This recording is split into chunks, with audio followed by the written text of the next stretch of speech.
What's good, family? Y'all know what it is. This is Jared 011 Green. Shout out to the mighty LDBC. But today, I have a special treat for you. I have an interview with one of the men that I know that is a good man, and he's one of a dear friend of mine. And he has an awesome testimony. We just gonna chop it up. Um, I have Joseph Townsend. Yes, sir. Um, What's good, Jared? How you doing, brother? I'm blessed, brother. I can't complain, man. Thank you for taking time out your schedule to do this interview, man. I really appreciate you. No problem, brother. I appreciate you, brother. We've been working on this for about a year now, so I'm glad we're able to get this done. Amen. This is gonna be good. I hope a lot of people can take can take some good information from this. So I'm excited. Yeah, man. I'm excited too, man. You definitely got a interesting testimony. Especially a lot of young football players going from high school to college. Definitely would like to hear this, and a lot of parents also. Definitely, I think would like to hear this, man. But for starters, let everybody introduce yourself. Yes, sir. My name is Joseph Townsend. I'm from the Bay Area. For some of you who don't know what a Bay Area is, it's in California, considered Northern California. I grew up in a football household. My brother, his name is Larry Townsend Jr. We're about like 13 to 15 year age gap. My brother was a blue chip athlete in high school. He was highly recruited, all American and everything. He ended up signing a scholarship to the University of Nebraska. So most of my childhood has been me going back and forth from the Bay Area to Lincoln, Nebraska, and watch him play. Um, he was during that he was there around from 91 to around 96. He was during that time when Nebraska football was Nebraska football. They had Tommy Frazier, Lawrence Mm, Phillips, the Peter brothers, and whatnot. So that was when Nebraska was at the pinnacle or apex of college football. So I grew up pretty much in the Bay Area and in Lincoln, Nebraska. Because my dad is a very supportive father. So he supported me in my career and supported my brother in his career, which we'll talk about more later on. So we're always going to the games and stuff like that. So I pretty much grew up around football. Um, yeah. being in the locker room, um, with the me being 5, 6 years old, and I'm around, like I said, Lawrence Phillips and Tommy Frazier, and they're putting me on their shoulders, and at active practices and stuff like that. It was a great, it was a different experience than the most kids deal with. Most kids are playing with toys and riding bikes. I'm watching the Cornhuskers, live and direct. You know what I mean? So the bug for me to always play football was always ingrained to me around 5, 6 years old. I just always wanted to play football, watch football every Sunday with my dad, and my dad is a huge Cowboys fan. So I grew up watching the Emmitt Smiths, Michael Irvins, the Of Troy course, right, Aikmans, and and, right. and and everything. So shout out to Pops. But yeah, man, pretty Shout much out to my whole life, Pops, my main childhood was pretty much was watching and being around football. man. That's a awesome upbringing, man. And shout out to Pops, man. You always hear the negative part about black men not being there in they sons' lives or kids' lives in general, but your dad, is I wouldn't say the exception, but no, there's many black men out here like your dad. And like my dad, their story is not being told. So shout out to Pops, man. Yeah, absolutely, absolutely.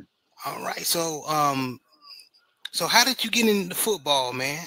Well, you pretty much told us the groundwork, but when did little Joe Townsend first put on the pads? Oh man, well, for me to get to that, I'll have to finish. What I was saying about my childhood watching football. So, Go ahead, man. like I said, so my brother, like I said, played at the University of Nebraska from 91 to 96. That's when they won 2 national championships. You know what I mean? So needless to say, I've kind of been around greatness like my whole life. So watching the Cornhuskers play, watching them on TV, seeing them in person. Every time we'll go, me and my dad will go to Lincoln to go watch my brother play. All the coaches love my father. We used to stay at the coaches' houses. So we never had a hotel. We stay at the coaches' houses and stuff like that. So I've always kind of been behind the scenes when it comes to college football. My brother ended up getting drafted by the New Orleans Saints, and then at that time, this we're talking like the late '90s. That's when they had NFL Europe. Yep. So my brother was a little bit of a project developmental player. So he got sent to NFL Europe. At the time he went to play for the England Monarchs.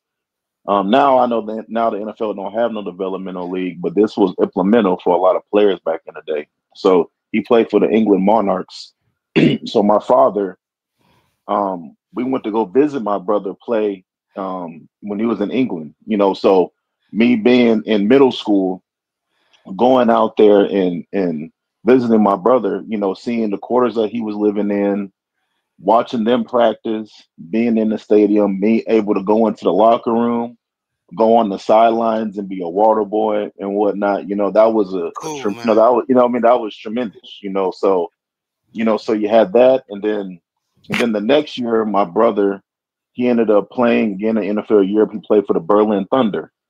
Mm. So the next year, me and my dad went back to Europe. We went to Germany. So me being a kid, I'm exposed not only football, but I'm exposed to new ways of life. I'm seeing different people from all over the world. There's some people who only know their neighborhood or the 10 block radius. Meanwhile, at a young age, I've been to Lincoln, Nebraska multiple times. I've been to England to watch my brother play. Now I'm in Germany, so I'm seeing the Berlin Wall. I'm going to the Berlin Zoo. I'm seeing different people and different cultures. So that kind of helped give me a panoramic view of the world outside, of America. Right. But yeah, but that was a dope experience just seeing. Again, I was able to be in the locker room, watch them practice, be a water boy. I remember the game I went to. They ended up losing. So I'm all in the locker room having a good time or whatever, and then the coach said, "Hey, young Townsend, go outside." So I'll go outside, close the door. The coach was cussing them out like crazy. I mean, so that was like my first experience of I like bet. the side of football. The coach is just ripping into them, cussing them out, mother this, and then 10 minutes later they opened the door. I was able to go back in, and I'm still being a kid. But yeah, bro. I mean, it was, so that was kind of like the bug that always bit me. I always wanted to be like my older brother. I always wanted to play football. Um, so growing up in the Bay Area, of course, they have little league and stuff like that. I was always too big to be in the little leagues. I was always the biggest kid, no matter wherever I went, and I was always the youngest. So let's say, even though I was 11, 12 years old, I looked like I should be in high school. So I Right. wanted to play. So even if I wanted to play, I would have to play with the 14, 15-year-old. So my dad said, no, we're not doing that. So the first time I put on pads, I didn't put on pads till I was in high school. So mainly like in middle school, I just was just like any other kid playing football at recess. You run for 5 touchdowns and 1,000 yards during recess, and then Right. and Cause then you later big, on, your ass the biggest one out there. Yeah. what I mean? And then PE playing football again. I'm playing quarterback and all that kind of stuff. So I've always just loved playing being sports. So I've always had a basketball goal in front of my house. I've always been an athletic kid. I was always outside, riding a bike, riding the scooters. I was always doing something. So I didn't put on the pads until my freshman year of high school. Interesting, man. Interesting. So, when you first put on those past freshman year, man, how did you do? What was your experience? And so like I said, I was always the youngest and the biggest. I started school early and I skipped a grade when it came to elementary school. So when I was a freshman in high school, I was 13, real young. And plus my birthday is in December. So, so I was a 13-year-old freshman. So, man, I was so happy to put on pads. I started as a D lineman. My body's still catching up. So I had sports Right. induced asthma because my body was growing, but everything else wasn't catching up to how fast I was growing. I was a freshman. I was 6'3", 280, but I was 13.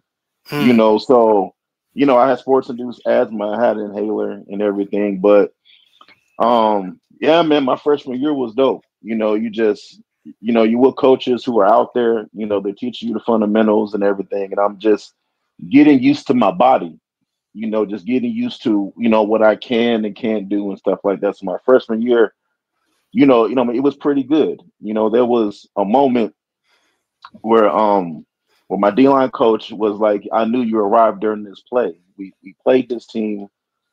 I don't even remember the school. I bust through the line. They did like a reverse. I ended up sacking the guy, who got the ball for the reverse, and I jumped up and did like a loud yell you can hear in the stands. My D line coach, and they're like, okay, yeah, this kid has arrived. You know what I mean? So I don't know if my voice was screeching or not. You're going to puberty, your voice was still changing. I don't know, but he Right. said he could hear. But he said you can hear a loud yell. So yeah, man. So that was my freshman year of high school. Okay. Now we always hear about the Friday night lights in Texas. We are always hear about Friday night lights in the southern states like Georgia or Florida. What's the what's the Friday night lights in the West Coast? Oh man. So I ended up going to Valley Christian High School in the Bay Area. So that high school was like a brand new high school. When I got there, maybe like 3 years old. It was brand new, private school or whatnot. My dad sent me there because he wanted me to get exposure and have the opportunity, to get a scholarship and play at the next level. So at an early age, I knew my main goal was to get a scholarship, right? So, Right. but my high school, we didn't have lights. So we didn't have lights at the time. So my years in high school, we had to actually literally there was so we didn't have lights at the school because we had to get it approved by the city. So my high school is on top of this hill, but down the hill is like a neighborhood. So I remember as a freshman, sophomore, we had to go neighborhood knocking and hand out flyers to the neighbors to tell them to go to the city hall meeting so we can approve to have lights at the high school. Wow. So you know what I mean. So we're literally I know they have Jehovah Witness to be door knocking. We were literally like football Jehovah Witness, going from door to door, handing flyers, go to the Hey, we city need hall lights so meeting. we y'all can see us play this Saturday or Yeah, this yeah, yeah. Friday. Yeah. For us at Friday Night Lights, we need lights. Right. Please go to this meeting and approve it. So, but yeah, football in California. You hear about Texas and Florida, but California got some dogs too. You know, Yeah. um, during that time, you hear of the Reggie Bush who was in SoCal. You hear of the Matt Liners and stuff like that. In my area, you know, it was called the WCAL division. So you have the Bellarmines, the St. Francis, Sierra, Reardon, St. Ignatius and whatnot. And even you got Oakland, we have like McClymonds, Skyline, and stuff like that. So, and then during that time, the apex of high school football was De La Salle. De La Right. Salle is SoCal. They at the time they were undefeated, haven't lost in like 10, 15 years. So they were always the number one ranked team in high school football. So um which is so there was always great competition everywhere. So speaking of De La Salle, um my sophomore year, my JV year, we ended up playing De La Salle. Um we played them and we beat them. So my JV team, we beat the De La Salle JV team. And the freshman team ended up beating the De La Salle freshman team. So we're like, oh man, if we see them on varsity, we're gonna smack them. But so Right. we finally get the juniors and seniors, and then we did not. De La Salle never played us. So I believe if we would have played De La Salle my junior senior year, we probably would beat them and took their undefeated streak. Another team eventually do it, but you know, I believe we would have did it because our freshman and JV team was better than them, and we would have saw them later on, and it would have been the same result. But yeah, no, football in Cali is always been cracking. You know what I mean? So there's a lot of players in the NFL. You know what I mean? There's a lot of top Right. players in college who are from the state of California. You know, especially a lot of running backs, wide receivers, quarterbacks, and stuff like that. So yeah, the football scene out here is always big. You know, and in my radius, you have San Jose State over here, you have Cal over here, and you have Stanford over here. So you can go see a college game at any one of the three top colleges. You know, San Jose State was in the WAC, and then um, Cal and Stanford, they were at the Pac-12 at the time, which is not there no more. But you know, you can go see top tier football. You know, literally down the street. So yeah, football at that time, you know, was always good in California. So, Yeah, I was listening to the Get Got interview with Marshawn Lynch and Mike Robin. He had his cousin on there, Marcus Peters, and he was mentioning how, when Marshawn Lynch went from Oakland Tech to Cal. It was, they looked up to Marshawn, so, and California was up the road, so they just right, went, like, so to your point, yeah, man, y'all have football all around all to around, watch. absolutely, right, So yeah, absolutely. okay, and then if my note serves me right, y'all, your high school team won. What, were two-time champions? Yes, we were. So my freshman year was pretty good. So my JV year, they wanted to put me on varsity. Like I said, I've always been the biggest kid, but the youngest. So I was 6'3", again 280 as a freshman. I slimmed down a little bit my sophomore year, but I was 14 years old. So they want to put me on varsity at 14. So so I go through the summer training with the varsity team. You know, during that time, um, Steve Mariucci's son was the quarterback. Tyler Mariucci, shout out to Tyler. He was the Mm, quarterback. Um, there was a guy named Jeff Schwager who was on the team. I'll talk about him later on. And so that team had a lot of great players on it. So I go through the summer training, and then we go through double days. And yeah, bro, my body was just not ready for it.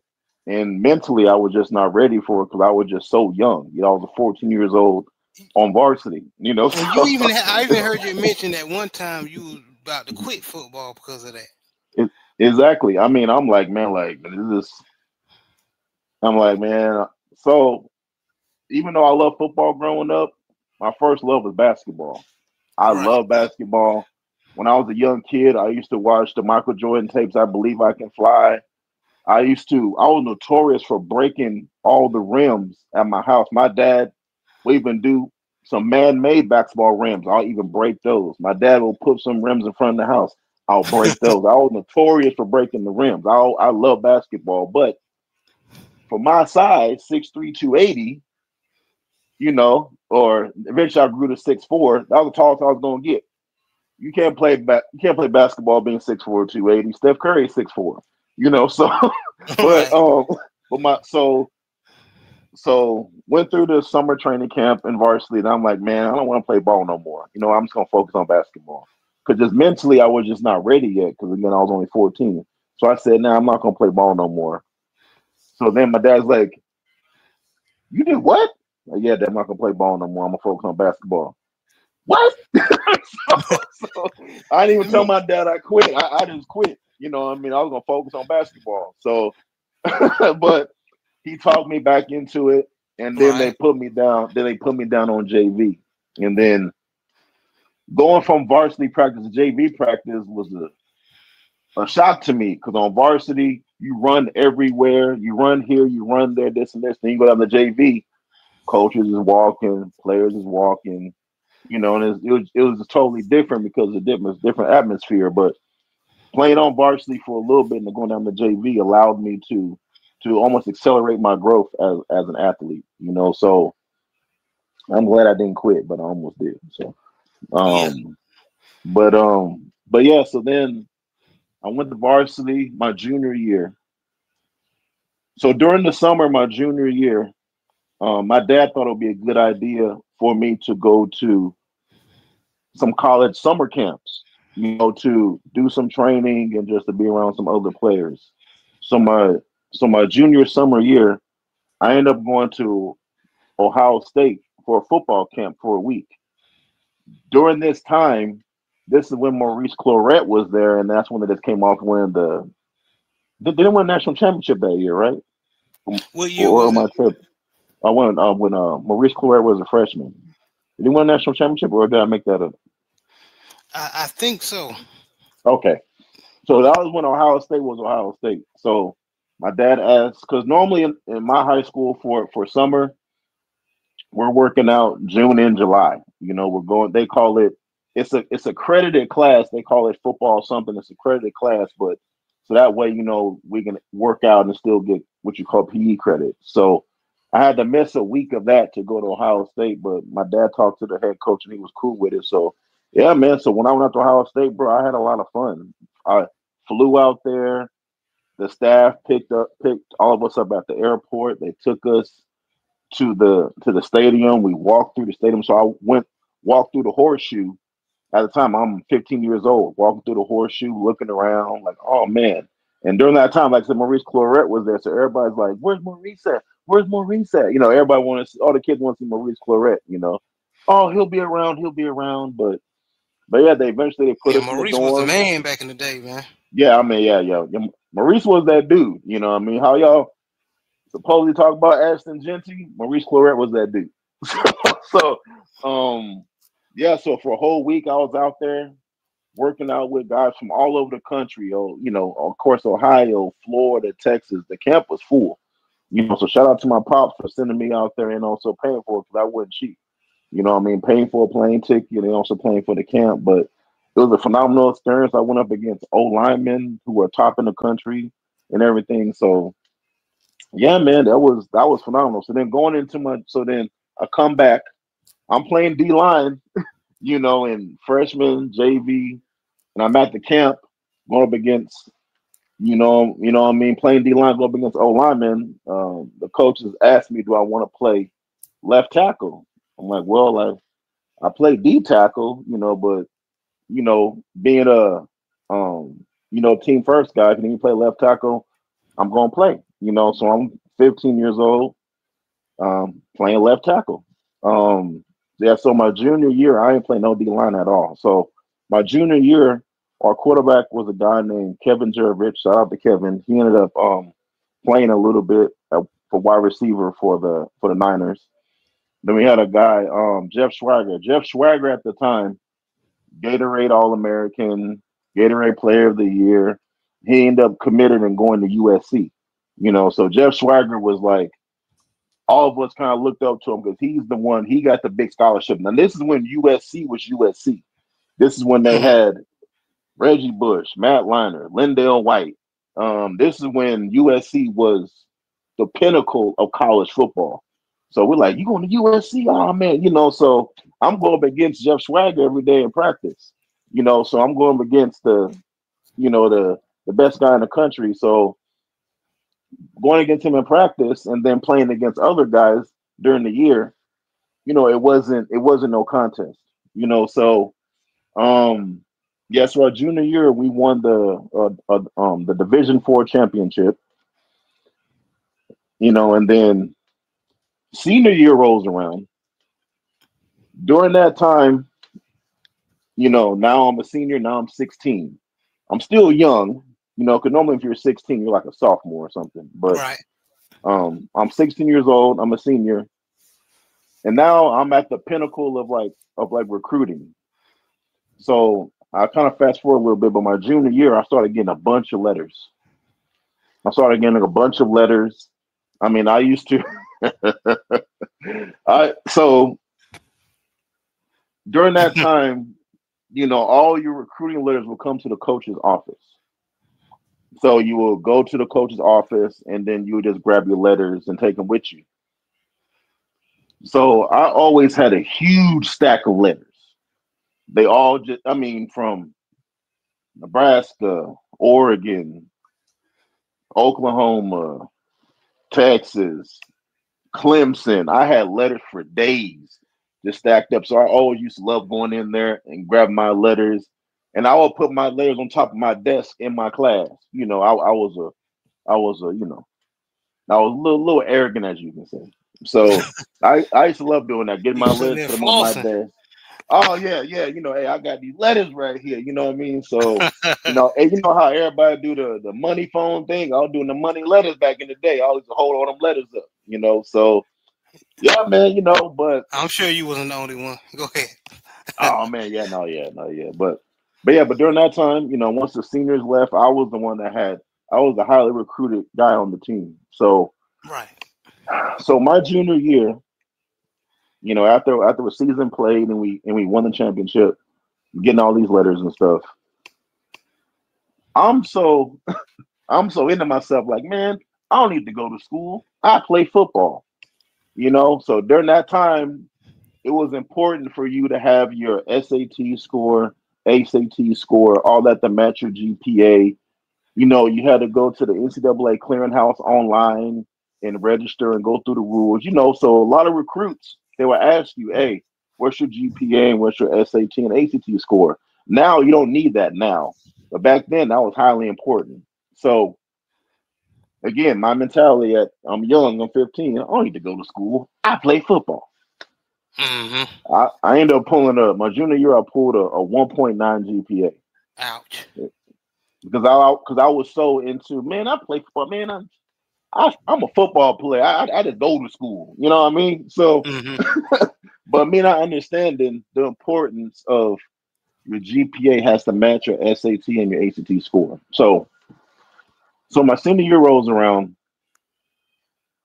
During that time, the pinnacle of high school football when it comes to recruiting and being seen is there's something called the Tom Lemming Sports Book. Tom Lemming was a guy, he used to go all over the country, state to state, and he would interview all the top players in the world. He'll put their stats, their picture, and everything, and he'll put them in this book, this huge catalog book. So Tom Lemming called the house and left a message. I heard the message, but I ain't paid no attention. He called again several times. I ain't paid no attention.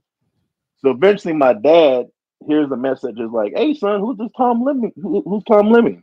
So my dad calls him back. He understands who this guy is. He's like, "Hey, yeah, Tom Lemming gonna be in the Bay Area. He gonna need you to get your home jersey and meet him at Stanford. So meet him at Stanford at this day. So because he want to take pictures and everything. So I have on my home jersey. I go to Stanford University, and all the top players in Northern California is there. Some of the players who were in my division and stuff like that, they were all there. We all took a picture by the fountain at Stanford University, and I'm standing there, looking at everybody like, I'm gonna see you in 6 months kind of thing, you know what I mean? But so yeah, so that's one, been on Tom Lemon prep. And the second thing that was the pinnacle of high school football was the Nike Combine. The Nike Combine was an invite only event. Mm. Yeah, please So go dip in the Nike Combine, man. so I know now things are different now. They got 7-on-7 and all types of stuff. Back then, the Nike Combine was the it event, for high school athletes. So I remember again going. Remember, like I was saying, going to my coach's office, I always used to see a stack of letters all over the place. I'll go in there and I see a packet that says Nike football on the packet, and I with some other letters from some colleges on top of that. I grab everything, I look, and I was invited to the Nike Combine. I was the only one at my school to get invited to the Nike Combine. So I'm like, man, this is so the Nike Combine is pretty much just like the NFL Combine, because NFL Combine, you do 40 drill, bench press, you cone drills, one-on-one drills, stuff like that. It's just like that stuff for high school. So how I trained for the Nike Combine was that I played basketball. Not at my school. I played basketball at the YMCA. Um, my Smart. nephew, my nephew, he was playing basketball at the YMCA. and I was coaching his team just to help out, whatnot. And then I told him, I said, I kind of want to play in this, in this league right here, like this adult league. Mind you, I'm 16 at the time, but I said, let me play in this adult league, so, for me coaching, let me play in this adult league. So let me play in the adult league for free. So I'm working out on my own. And then I'm also playing basketball. So, if you're in basketball shape, you're in football shape, Mm-hmm. and also I was doing speed training with a brother named Coach Garcia. Shout out to Coach Garcia. I'll talk about him later, but he's been implemental in my life since I was a kid. Coach Garcia used to train my brother when he was in high school. Used to coach my brother when he was in high school. Now, fast forward, now I'm getting ready to go to my senior year. I'm getting ready for the Nike Combine, and now Coach Garcia is training me. So he's seen literally me grow up. So just training with him was always interesting. We used to train at Stanford. We we used to train at Stanford. So we used to run on fields we're not supposed to run on. It says, nobody. It says nobody be on this field. We're on there with parachutes and doing cone drills on a field that's And not supposed weights to and be.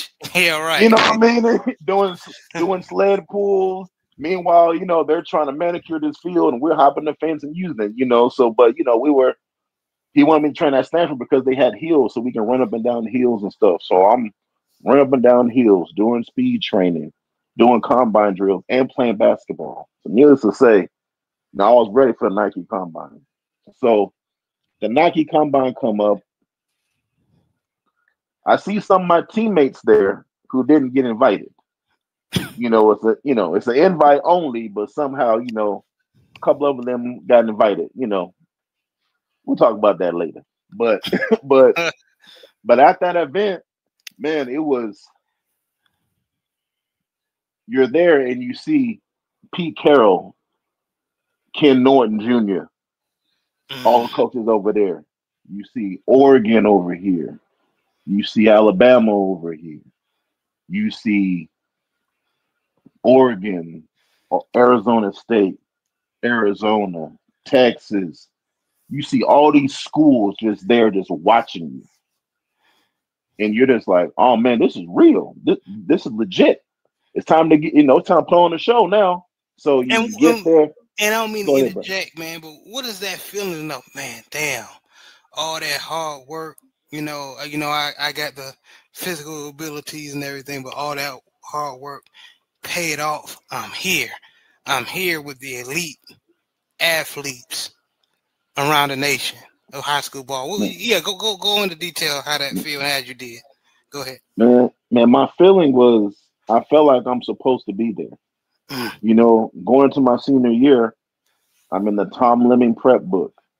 I'm highly rated as the best O lineman in Northern California. You know what I mean? I'm rated as one of the best players in the country.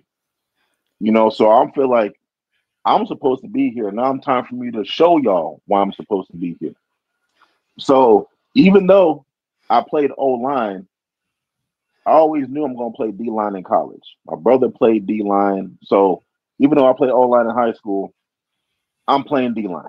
So I Right. go to the Nike Combine and I play D line. So we do the 40-yard drill, we do bag drills, we do short shuttle, we do bench press, 185 for reps. I don't know how many reps I did. I think I maybe did like maybe 20, 25 reps, something like that. And then we do one-on-one drills. Damn good. Oh, I gotta So hear then we this. do one-on-one drills. Oh man.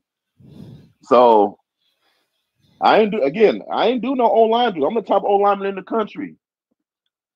I said, nah, I'm putting my hands in the dirt and I'm playing D-line. Man, I beat everybody who I went up against.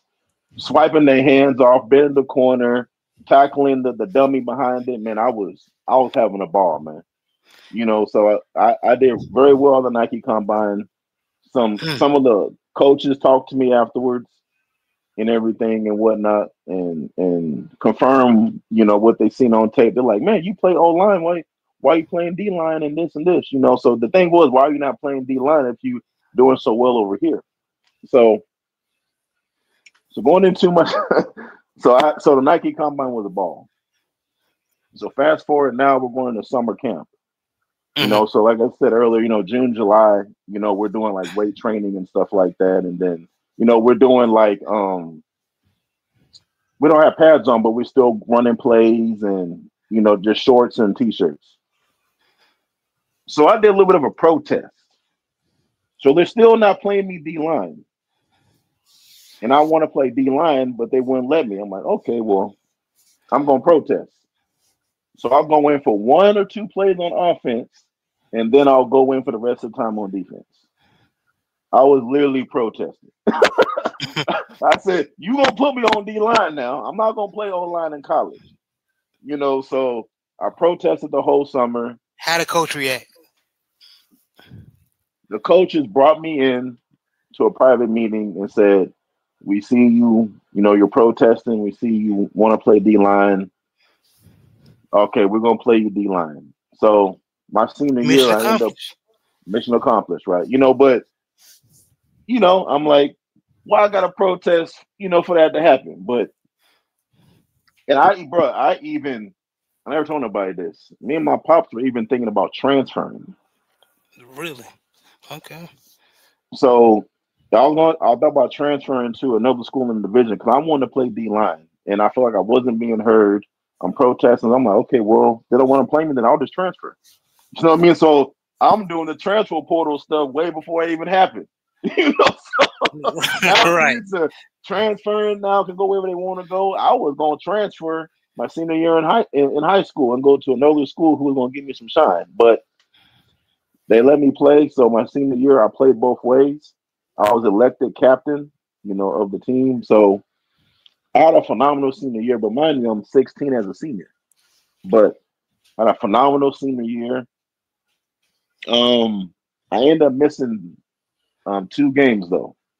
We ended up playing this team called Sarah. Sarah, who's their famous player? I think it was Tom Brady. I think Tom Brady went to Sarah. I think Tom Brady and like Julian. One of them, they ended up playing at Sarah. So Sarah had a couple famous guys there. So at the time, they had a D lineman named Will Powers. Will Powers was highly ranked. He ended up going to Stanford. So all I kept hearing all week, oh, you got to go up against Will Powers. Is you gonna block Will Powers? I just kept hearing about Will Powers all week. I'm like, I'm about to dog walk Will Powers, right? so, Right. so, so we start the game off. We on defense. Start the game off on defense. It's fourth down. They want to run the ball on us on fourth down. So I'm on the right side. I bust through the line. I hit the fullback hit me head on, and then I tackled the running back. After that, I don't remember nothing else. I ended up getting concussion on the fourth play of the game. Damn. But I still played the whole game with a concussion. My dad from the stands is like, man, my son don't look right. I'm just playing. I don't even, but I got a concussion on the fourth play of the game, but I played the whole game with a concussion. We ended up winning the Man. game, but after that, I ended up missing the next two games. So I ended up missing senior night game, and I ended up missing another game. I was dressed to play, but you know how coaches are. If you don't play during the week, then then you can't play. But Right. but but yeah, I mean, we ended up winning the CCS Open Championship. It was a phenomenal feeling. It was the game was played at a junior college. It was played at San Jose City College. So the stadium was a lot bigger. It was just the atmosphere was tremendous. We ended up playing a team called Los Gatos High School. But we ended up dog walking them. I ended up getting a sack at the game. Our running back, J.R. Adams, who ended up passing away. Rest in peace, J.R. Rest in He peace. ended up, he ended up having a big game. He ended up becoming this the CCS player of the year. And that's a credit, to him and also us, the old lineman, who was opening holes for him, and he can just run free. When you're going behind the best left tackle and you're on the West Coast, hey, you're gonna get awards like that. There you go. So shout out to Jr. Rest in peace to him, and then shout out to Jr's family. But yeah, man, the senior year, bro, it was I had a phenomenal time playing ball. So Okay. And you was about to go into some of the coaches who impacted you and help your brother out. That coach, and then there's in my records you mentioned a coach. He's a legend around there, Ben Parks. oh man, boy, how can I forget that story? So this goes back to my childhood. So you asked me earlier, what kind of, how did you kind of get into football? Like I said earlier, I've been around greatness my whole life. Watched my brother at Nebraska play when he was with the national championship team. And then my brother, he trained with a brother named Coach Ben Parks. Coach Ben Parks trained Joe Montana, Steve Young, Ronnie Lott, J.J. Stokes, Ricky Waters, all those guys. During this time, this is when the Niners was at the height. This is during that time when Dion was playing with the Niners and won a championship. Then he goes to the Cowboys next and won a championship with the Cowboys. So this was during that time. So I'm around. Mm. How can I forget? Also, Jerry Rice. Jerry Rice used to train with Coach Ben Parks. So I was around all those Niner players growing up. So Ricky Waters used to put me on his shoulders and walk me around. Ronnie Lott is a friend of the family. I have pictures of Ronnie Lott. My brother and my dad both trained with Ronnie Lott and everything. My dad even used to jump into Ben Parks workouts, and my dad would be getting his swole on too. So there's pictures of my dad, Ronnie Lott, and my brother, training and everything. So I've been around greatness my whole life. So a lot of guys, Steve Young, Joe Montana, all of them accredit their success to Coach Ben Parks' workouts. So rest in peace, Ben Parks. Ben Parks used to run, however old he was, that's how many miles he would run. If he was 50 years old, he'll run 50 miles. If Mm. he's 70 years old, he'll run 70 miles. So it don't matter if it took him all day or whatnot. If he was half jogging or whatnot, that's what he would do. So in the Bay Area, Coach Ben Parks is a legend. So rest in peace, Coach Ben Parks. But yeah, Rest in peace. like I said, I've seen Jerry Rice run that hill that everybody's talking about. I've seen Ricky Waters do running back drills. I've seen J.J. Stokes. I've seen Ryan. I've seen all those guys growing up. So that's also another bug that hit me when it came to playing football or watching football growing up. I'm watching football on TV with my pop, who's a Cowboys fan. And I can't forget my dad used to also take me to the Raider games. So I'll go to the Raider games and watch the Raider games. I'll watch the Niner games. I'll go see my brother in the NFL Europe when he's out here. He's training with the Niners. I'll be over there. So I'm around these guys all the time. So shout out to Coach Ben Parks. Shout out to Coach Ben Parks, man, and yeah, man, and um, you basically laid all the groundwork of how you got into football and um, how you was on a dominating high school football team. Um, Going to the transition from high school to college and the colleges that you interacted with and your experience. Okay, so I had a great senior year, one of the top players in the country, but I still didn't get my SAT and my ACT score to match my GPA yet. So I'm constantly studying, to take the SAT and ACT. So with that, kind of looming of is this kid gonna graduate or not? Is his not only that, I was gonna graduate, but is his SAT and ACT gonna match? Again, during that time, that was highly important. So if you didn't have that matching, a lot of schools weren't gonna mess with you. But so because my junior year I put a 1.9 GPA, and because my SAT and ACT scores wasn't up to par yet, even though I had all those letters, I was highly recruited. A lot of coaches backed away from me because I didn't have my grades right yet. The one school that stuck with me during that time was Washington State University. Washington State had a coach, D-line coach named Coach Walker. Shout out to Coach Walker. Coach Walker is a Canadian football legend. I think he's in the Canadian Football Hall of Fame. So he's a legend. So he recruited me and he stuck with me even though I didn't have the grades right. So Sh- he Shout out to Coach so Walker. shout out to Coach Walker. So he stuck with me and they still offered me a scholarship. So they offered me a scholarship. So I take recruiting trip to Washington State. That was my first recruiting trip was to Washington State. Man, that was so going out there, Washington State, you have University of Washington that's in Seattle on the, that's over there by the coast. And inland, you have Pullman, Washington. So to get to Pullman, Hmm. Washington, you have to fly into a town called Spokane, Washington. Spokane is where Gonzaga is at, Gonzaga is known for their basketball. So you fly into Spokane, and then, the coaches meet us. Not the actual coaches, but like the assistants. They'll meet you at the airport. And then it's like a 45 minute to an hour drive into Pullman. Now Washington State is pretty much the whole city of Pullman. Pullman's population is like 25,000, 22,000 of them are faculty, staff, and students. So Hmm. yeah, they only got one Denny's, one grocery store, one corner store, and stuff like that. But man, just going on my first official visit, and the whole point of recruiting trips is to get you to go there. So you're gonna get a lot of pats on the back, a lot of shoulder rubs, a lot of, hey man, hey, if you come here, man, you can start. Hey man, if you come here, hey, we need you.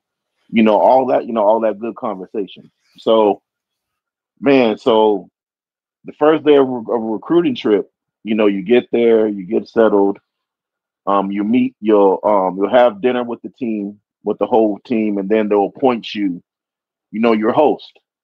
So I don't remember the name of my host, but shout out to the brother. Yeah, he pretty much showed me around the campus, took me to a couple parties. There was no clubs, not really no clubs in Pullman. It's not like a USC or anything like that. It's really a college town.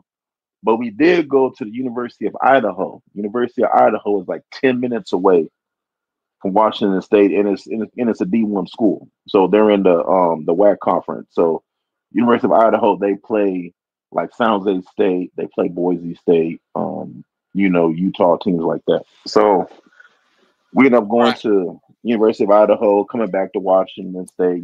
So it was just phenomenal. So I went to I think one or two recruiting trips to Washington State, went to the spring game, and just seeing all the fans there and all the coaches, hey man, this could be you. Walking on the field, you looking around, you seeing all the people, you're like, man, it's just it's a great feeling, like you said, to see your hard work paying off. So Nike Combine, hard work paying off. You're on a recruiting trip, you have a scholarship, hard work paying off. So my senior year, I would have had more recruiting trips, more visits if I had my grades right. But Hmm. Washington State again, they stuck with me and they offered me a scholarship. And also San Jose State offered me a scholarship too. But I ended up picking Washington State. So signing day, signing day was me and my teammate Justin Willis. Shout out to Justin. I ended up going to Washington State, signing with them, and he was going to University of Idaho. So we were the only ones on the team who had scholarships during that time. So during that time, I had the biggest scholarship offer out of not only my team but almost like in my area. So again, I was highly Mm. recruited. Even though my grades weren't right, I still were able to land a Pac-12 school to offer me. So I had the biggest offer out of anybody in my area. So we were on TV for signing day, being interviewed and everything. Man, it was just phenomenal feeling. The school put us in a conference room. Our families was there.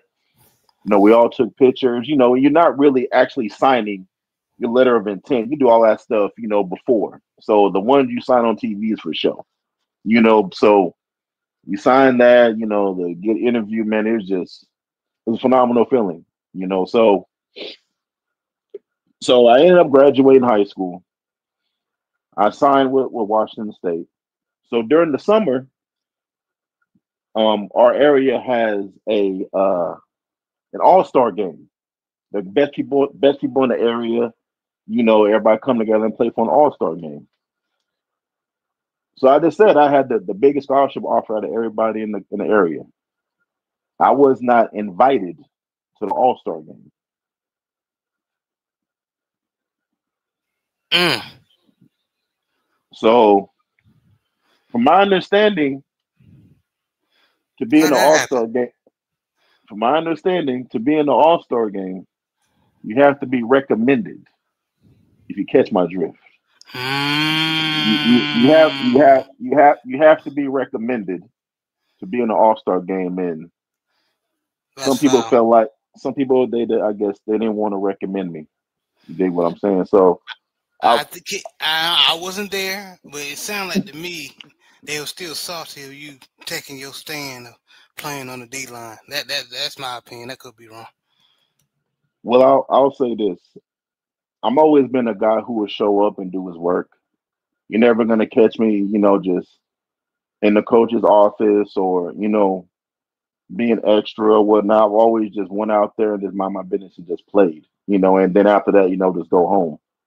So I never was, like you said, a coach's favorite or everything. I just show up with my toolbox and just work, but I didn't get invited to the All-Star game, but some guys on my team who didn't even have scholarship offers or was only junior college potential, they end up getting invited to the All-Star game, so and no matter what level of football you play, there's always a little bit of politics involved.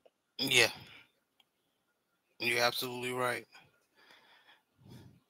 Okay, so you commit. So basically, you committed to Washington State. Yes, Um, I'm sorry, brother. Go ahead. Go ahead, no, brother. go ahead. Take it from there. You know where I'm going. Yeah, yeah. So I signed to Washington State. So the summer comes around. I don't have my GPA. I don't have my SAT score missing. Matching my GPA. So Washington State did what they call it a gray shirted me. Gray shirt means they have rights to me. I'm a Washington State Cougar, except I can't go to Pullman, Washington. I'm still in the Bay Area. My job is to train and to pass my ACT and my SAT test. Even though I'm not in high school no more, I didn't graduate. I got my diploma. For me to go to college, you know, gray shirt means from June till December. I have all that a lot of time to pass my test. To have my ACT and SAT scores match my GPA. So during that whole time, I'm just studying and training, studying and training, studying and training. Even during that time, Washington State end up coming out here and playing Stanford. So I end up going to the game. I saw the coaches afterwards. They all hugged me and said, "Hey, man, we need you on the team, man. We need you. We need you." I got cool with some of the players, and all that kind of stuff. So I had all the motivation, to get up there. So by January coming up, I'll be a Washington State Cougar. Obviously, that didn't happen. I ended up missing my ACT score by 4 points. Damn. You want to talk about devastated? Oh, I was devastated. I didn't did all this studying. I didn't went to all these classes. I didn't did all this, and my dream to play college ball did not manifest because I missed my ACT score by 4 points. I was crushed. As a young man trying to get, you already shook hands with the Washington State staff and the coach and some of the players, and just to hear that, oh, I bet you was devastated. So where did you take it from there? How did pops take control and point you in the right direction? Yeah. So after that, the Washington State coaches they said, "Hey, man, it's okay. We know you tried your hardest and everything. The next thing for you to do is you got to go to a junior college route now." So, junior college route is if you don't go to a 4 year university out of high school, junior college is the next step. You play there for about 2 years, get your AA degree. That's around like 60 credits. And then after that, you transfer to a 4-year university. So pretty much, recruiting for me started all over again. So I was pissed off. I didn't make my ACT score. So I'm like, okay, well now Pop's like, okay, we need to find what are some of the best junior colleges in our area, and let's go visit them. So did a little junior college recruiting. I didn't even think about no junior college in high school. I'm thinking about, again, I got all these stack of letters: Clemson, Texas, Oklahoma, Washington, Oregon. I even got some letters from Grambling and stuff like that. So I wouldn't even think about no junior college. So I didn't even Right. know what junior colleges were in my area. So we visited a couple of schools. Again, I was highly rated coming out of high school, so all the coaches know who I am. It wasn't like, who are you again? You play football? No, everybody knew who I was. So every junior college we went to, hey man, hey, rub again, recruiters starting all over again, rub you on your shoulders. You could come here, you can change your team, all that kind of stuff. So I went to 2 JUCOs and I ended up visiting Foothill Junior College. Foothill Junior College is probably about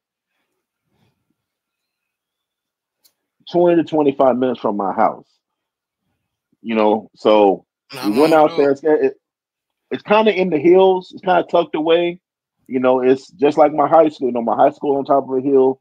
Foothill College is literally on top of a hill as well. So we go, and my dad is, set up the meeting. So we go to Foothill College. We meet the head coach. So what I didn't know is some of my high school teammates went to Foothill College too. So while I was gray shirting for that 6 months, a lot of them end up going to the junior college route immediately after high school. So some of my high school teammates already been there and played a season there at Foothill. So I show up and see some of my high school teammates there, and the head coach. We're in a meeting, we're talking and everything, and he's like, "Hey, you want to check out a classroom real quick?" And me and my dad are like, "Huh? Yeah, yeah. Come with me. Come check out this classroom. Hey, Dad, sit right here. I'm gonna show around the campus real quick." my junior college coach literally throws me in a class while I'm visiting. Throws me in a class.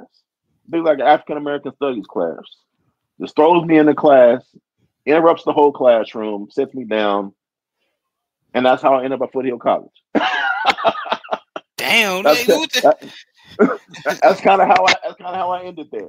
Only to find out that Foothill was one of the best JUCOs in the area at the time. But he literally he's like, look, I'm not letting this kid leave. So he literally just threw me in the classroom. So that's how I started at Foothill College.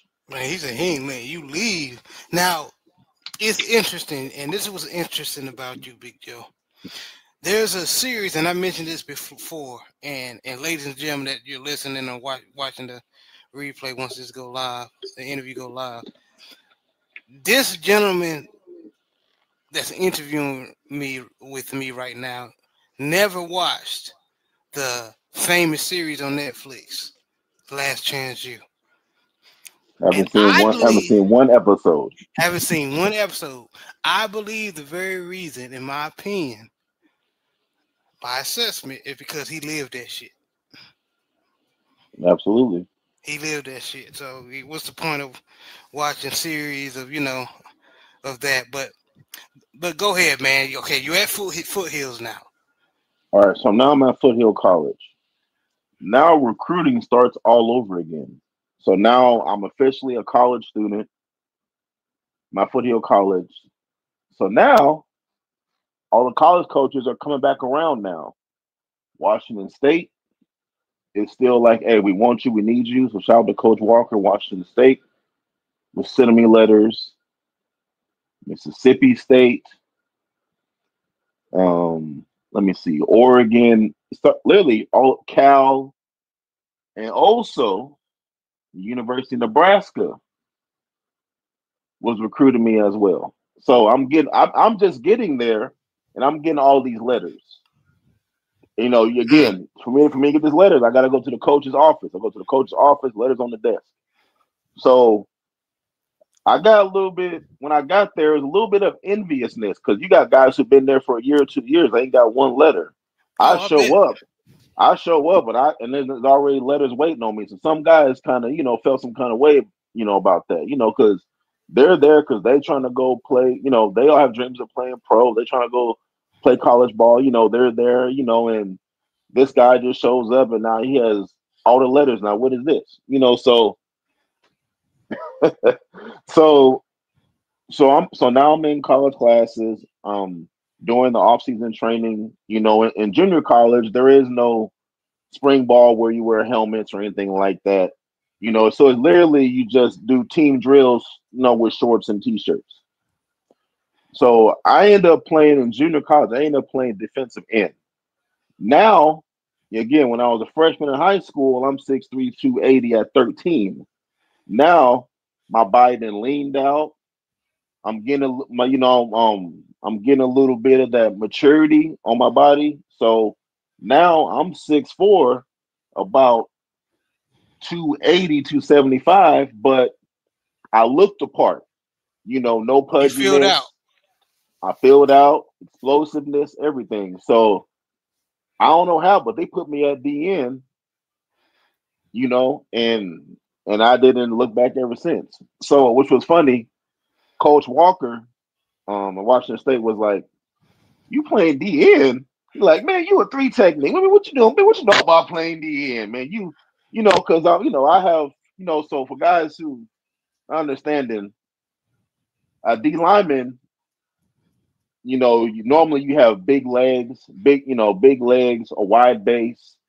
You have some thickness to you. Normally a DN is tall, slender. I mean, Javon Kersbill. almost like a basketball player. Yeah, You Javon know, Curse. but Yeah. but um but yeah, they put me at DN, and as I say, I was getting off the rock. The left tackle on our team, shout out, I forgot the brother's name. Shout out to him. He ended up going to Oregon State to play. Um, I'm sorry, he was the right tackle. I'm sorry. I played left DN, so he was the right tackle. He ended up going to Oregon State. So I went up against him every day. So I was getting better every day in practice.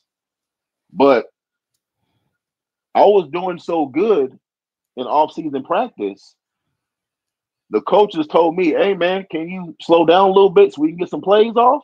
Because I'm coming off the again. I missed my ACT score. I'm over here. They some of them ain't. Some of the players ain't feeling me. I'm coming here, with scholarships and all these, and whatnot. So I got a little chip on my shoulder. So hey, you know what I mean. So when we're playing, summer ball, I'm getting off the rock. So I'm coming off the corner. I'm disrupting practice. You ain't getting no plays off over here. You ain't getting no plays off. The coach literally told me, "Hey, can you just chill out so we can get some plays off?" You know what I mean? So I so I love it. remember one man. So I remember one spring practice. Um, I had Nebraska and I had Washington State there at the practice. Oh man, you talking about feeling myself? Oh yeah, because some of the players are like, "Oh, look at Townsend." You know what I mean? Got all the coaches out here. You know what I mean? They were little snackling jokes. And I would say, "Hey, man, y'all should ball out." Because the one for me, they wouldn't even be here. So y'all should just ball out. Maybe y'all might get looks. You know what I mean? So, so that's how I used to Yeah, rebuttal all that little jealousy stuff. that little So, shit talking. Yeah.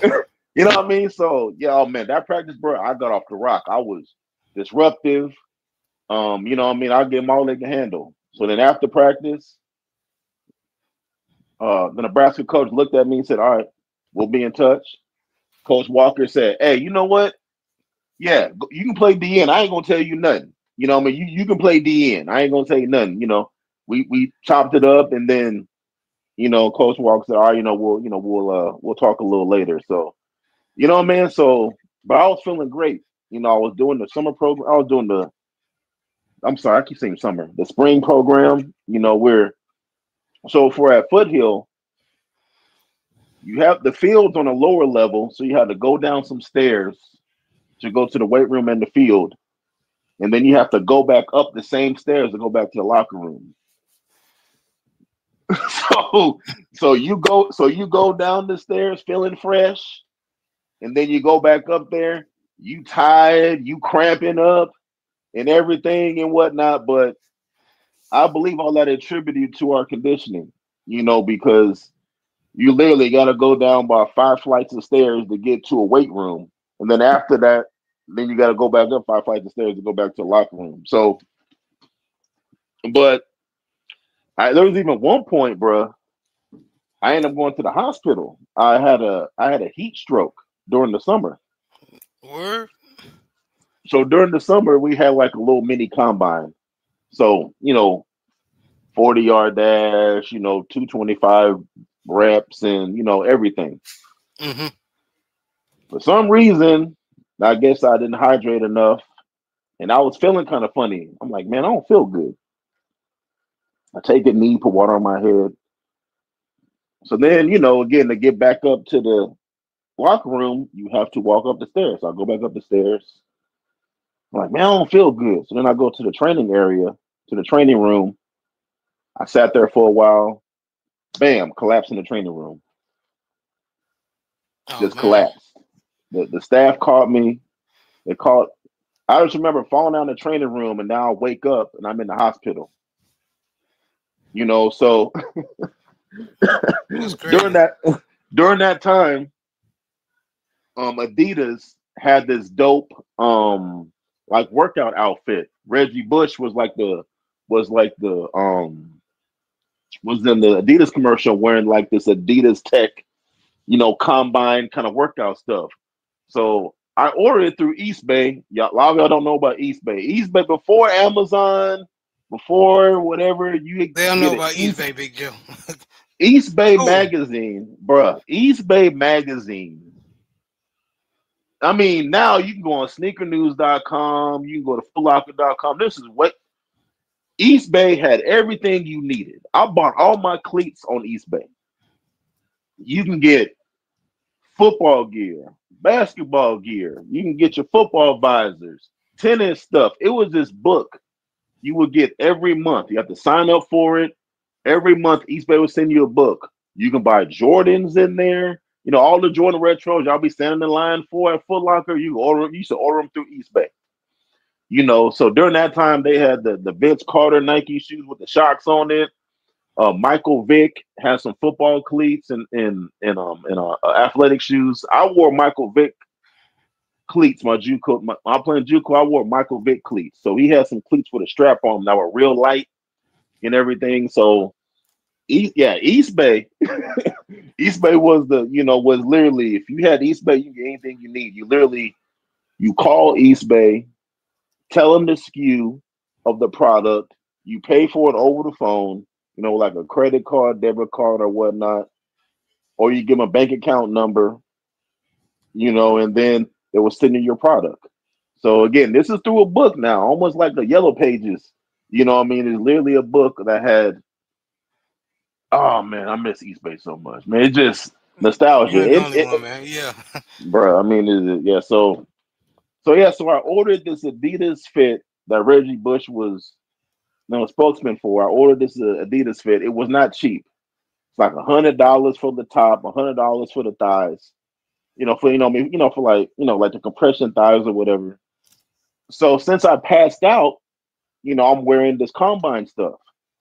So that when they take me to the hospital, the doctors literally cut that stuff off of me. So the $100 Oh work class man. shirt, cut it. The $110 compression tights, cut it. So I just Oh remember man. waking up again. I collapsed in the room in the training room. So I collapsed, and then I wait. And then when I wake up, I feel somebody touching my chest. I grabbed the doctor's wrist and I like twisted his wrist. So I just wake up, I feel somebody touching me. So I immediately go Right. into survival. I really immediately go to survival mode. So then, so then doctor's like, hey. I'm like, where am I at? He's like, man, you had Stanford Hospital, man. You passed out. You passed out of a heat stroke. I'm like, what? So yeah, so then I'll go through that. And then I end up missing like 2 or 3 days of training camp because that's kind of around that time where it happened. But yeah, man. So that was before the start of my JUCO year. Crazy, man. So, as far as ball, man, how did the JUCO season go when you Man, finally started playing? Go ahead. to me, JUCO football was like the funnest time I've ever had playing football. Well, really? So so JUCO ball. So you have high school JUCO and college. JUCO is kind of like advanced high school football. You know what I mean? So, but it's interesting because you have guys on the team who are 28, 30 years old. You have guys who are 26. You got guys who went to jail for a couple of years and now they're trying to play football again. They maybe got arrested. They got arrested after high school. So you have a different, all these different nucleus of guys there. So on my team, we've even had guys from Florida on the team. We had like 5, 6 guys from Florida playing at our JUCO. I don't know how they got there. We had like 5, 6 guys who played JUCO. One of them was playing D lineman. A couple of them were playing wide receivers. You know what I mean? So, Right. so yeah. So you know what I mean. So when you talk about seeing the show. I mean, I lived it. So here comes JUCO ball. I'm like, okay, it's time for me to shine. Again, I'm getting recruited. I'm getting all these letters and all that kind of stuff. I'm even got scholarship offers. So I've had offers from Washington State, of course, University of Nebraska, where my brother played at, and then a bunch of other schools offered me. So my first game, I'm like, man, I'm excited. I'm ready to play. I'm gonna do this. So I'm Mhm. like, all right, let me stretch a little more so I can be ready. Rule number one, as any athlete, never stretch when you're cold. Never Mm. ever stretch when you're cold. Hope y'all listen. So this is like an hour before kickoff, like an hour and a half before kickoff. I go to the training room. I'm like, all right, well, let me stretch a little bit. I get on the floor, and like spread my legs out a little bit, and I lean forward, to try to stretch your groin or whatnot. So when I bent over, my back popped. My back popped out of place. Oh no. I'm like, I go like pop. I'm like, what is that? And I feel some fluid go down my back. I'm like, oh, my back just popped out of place. I got a game in an hour. so, Oh, that's oh messed up. man, I start sweating. I'm panicking. I'm like, all right, let me try some. So I get up and walk around a little bit. I'm like, okay, it hurts, but I can make it work. So I ain't tell nobody. The training staff didn't know. Nobody knew. So I ended up playing my first game of junior college with my back out of place. That's crazy, man. You better man than me. So, Help! Somebody call the paramedics. I've been doing all that shit.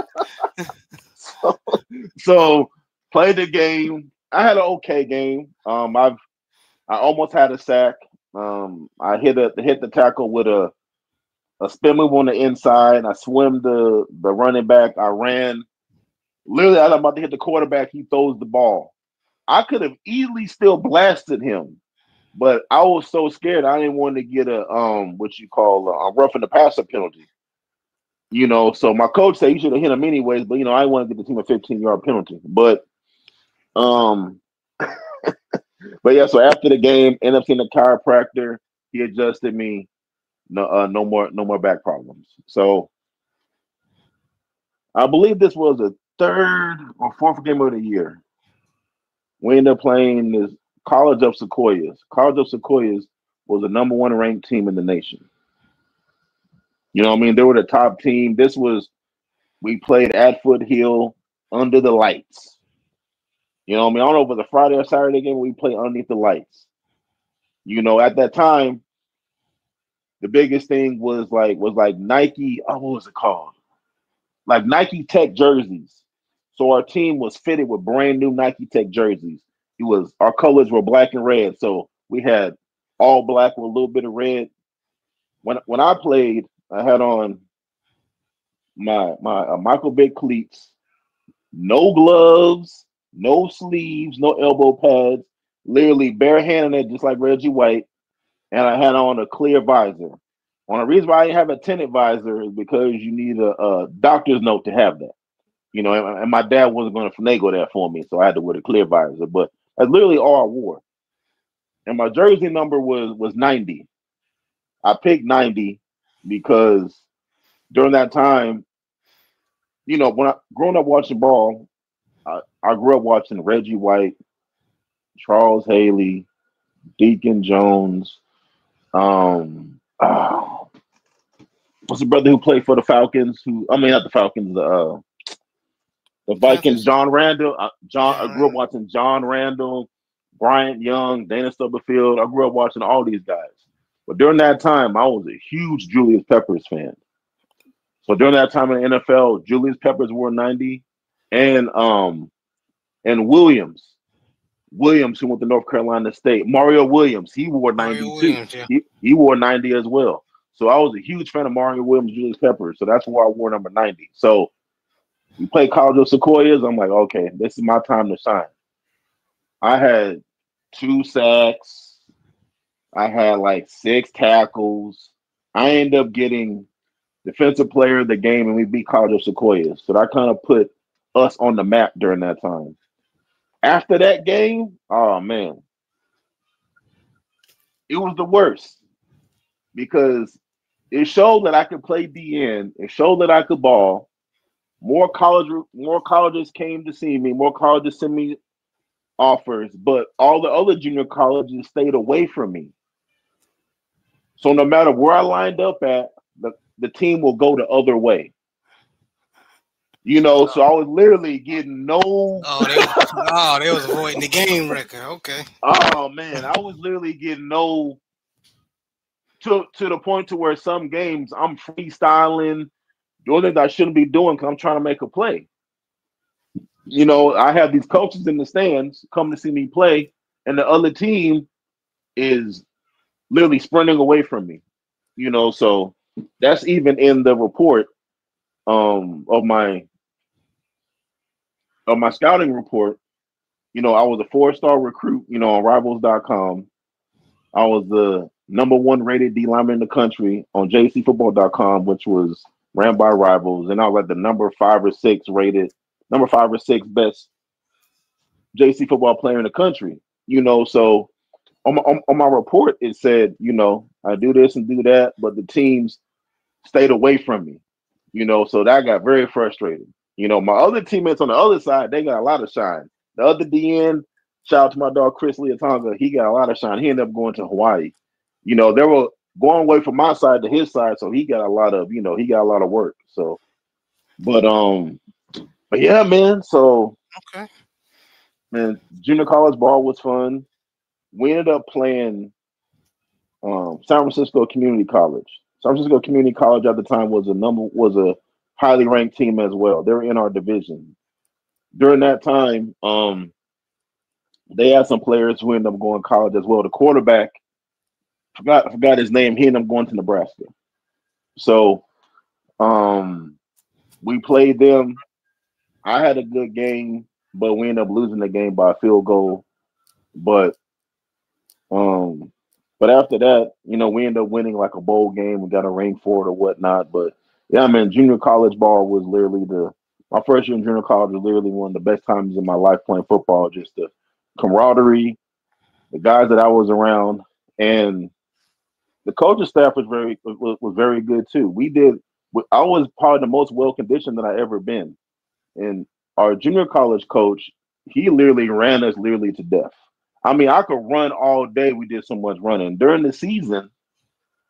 He built us up to where our last game of the year, we ended up running like 25 sprints in practice. Our final week of football, we ended up running 25 100s after practice. Damn. You know what I mean? So we went from running 10 to 12, 15. So during the season, we got in better shape. So, man, I mean, like, you can literally play without even thinking about getting tired. You know what I mean? So that's how good a shape we was in, so. They work. Yeah, I mean, imagine doing a whole going a whole practice, and then afterwards you got 2,500s. Timed too, all timed. So, Yeah. but yeah, oh man, I even forgot to mention. Forgot to Go mention ahead. this. Another proud moment that I had was, again, I'm coming in during the spring in junior college. Some of my teammates feel some kind of way about me getting letters, but I'm balling out. Again, I've never been a coach's favorite. I'm not always going to be in the coach's office, but I'm always going to work hard. I'm always going to be the first. When we're doing sprints, I'll be the first one in sprints when it comes to the linemen. I'm always the first one in sprints, and I've always worked hard in the weight room. I've always was a good leader. So I end up being elected captain on my junior college team. They're out of, I think it's like maybe like 8 captains. They only had 2 freshmen that were captain. It was me and another guy. So for me to be elected captain, even though I just got there, was a phenomenal moment. So for the coin toss and everything, I'm always walking out there. Even when I was in high school, my senior year in high school, I was always walking out there for the coin toss. So to carry that on in junior college, man, was a dope feeling as well. So, That's awesome. Always considered as the leader of the team or the captain. yeah. That's dope. To high school to college. That's awesome. Okay, so you do good at Foothill College. Now eventually you signed with a team. So going to that. All right. So my first year in junior college, I'm highly recruited. Um, I took a recruiting trip again to Washington State.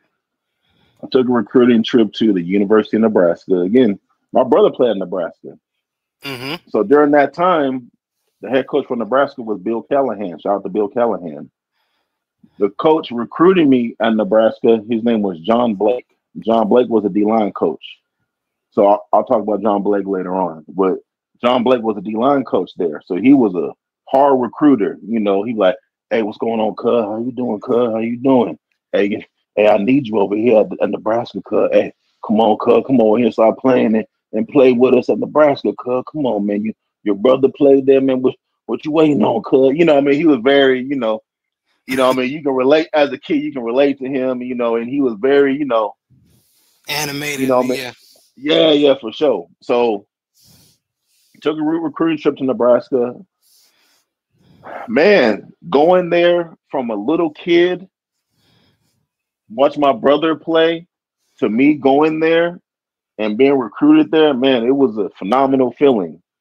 My dad came with me to the recruiting trip. I mean, it was like deja vu again, So Man. so I did the recruiting trip from Nebraska. So during the season, you really don't do no recruiting trips because you're too busy playing and stuff like that. So after you're done playing your first season, around like late November, December, that's when you do all your recruiting trips. During that time, college teams are either still playing or they're playing. They're doing their bowl games or they're just about to start doing the conference championship and stuff like that. So on my recruiting trip to Nebraska, it was around my birthday time. It was around my birthday. So I went to Nebraska for my recruiting trip in December. So we're at Bill Callahan's house. He's cooking steaks and everything. I'm meeting his wife and everything. I mean, I'm bypassing all type of stuff. So again, I got man, they meet. So again, so when you go on a recruiting trip, to get to the University of Nebraska, you have to fly into Omaha.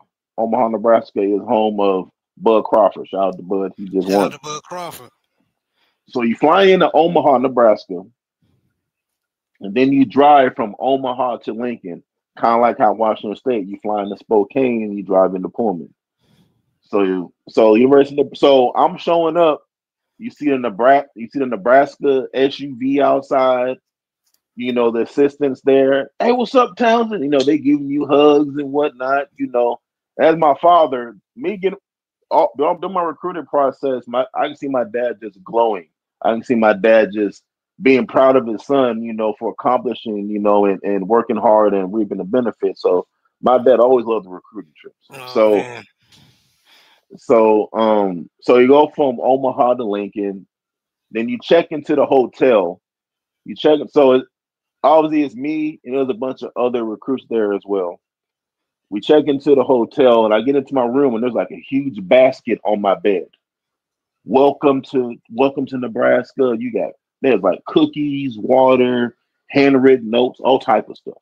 So, so this is normally how all recruiting trips go. So my recruiting trip in Nebraska is prevalent to how some other ones were later on. But you do that, then you meet the coaches, and then of course you meet with the team, have a team dinner, and then you get assigned a host, kind of like I got assigned a host. In high school when I went to Washington State, so I got assigned a host. I'm not gonna say the brother's name. Shout out to the brother. He ended up playing a long time in the NFL. Shout out to him. Okay, yeah, don't put the blood brother on blast, but yeah, go ahead. Yeah. So shout out to him. So we're kicking it, and we end up going to this club. So this is just a little recruiting story. So everybody always like, "What's like been on a recruiting trip?" Well, this is how mine was. So we go. Let's hear So it. we go out. So we go out that night. Now, mind you, I'm not 21 yet. Mm-hmm. Now, so my first year in junior college, I was 18 years old. I'm only 18. So I'm going to this recruiting trip. I ended up in this club, even though I'm not 21. Of course, the host that I'm with, hey, what's up, so and so? They we let us in there. So I'm in there looking around, 18-year-old kid, wide-eyed and bushy-tailed, right, looking around. Then I get approached by these two ladies, and start dancing and all that kind of stuff and everything. And then the host walks by. He's like, "All right, man, you good? You good, right? You good? All right, man, I'll holler at you later. Y'all got him?" And I'm like, "Y'all got him, huh?" And Of course. then I'm like, "Huh?" So then my host leaves. Like, "Hey, man, if you need something, here's my number. But hey, man, you in good hands. Don't worry about it." So then he leaves, and then, then I end up, the ladies, the two ladies ended up, taking it from there later on that Taking it from evening. there. Yeah, There you and go. then, I mean, if you catch my drift. So, Yeah, and I then, got you. so, so then the next day, they drop me back off at the hotel, and then, and then you continue the rest of the visit. So normally on a recruiting trip, you'll get there on like a Friday, and then you'll leave on like a Sunday. Um, so my whole thing was, even though Washington State stuck by me, Coach Walker stood up for me when nobody else did.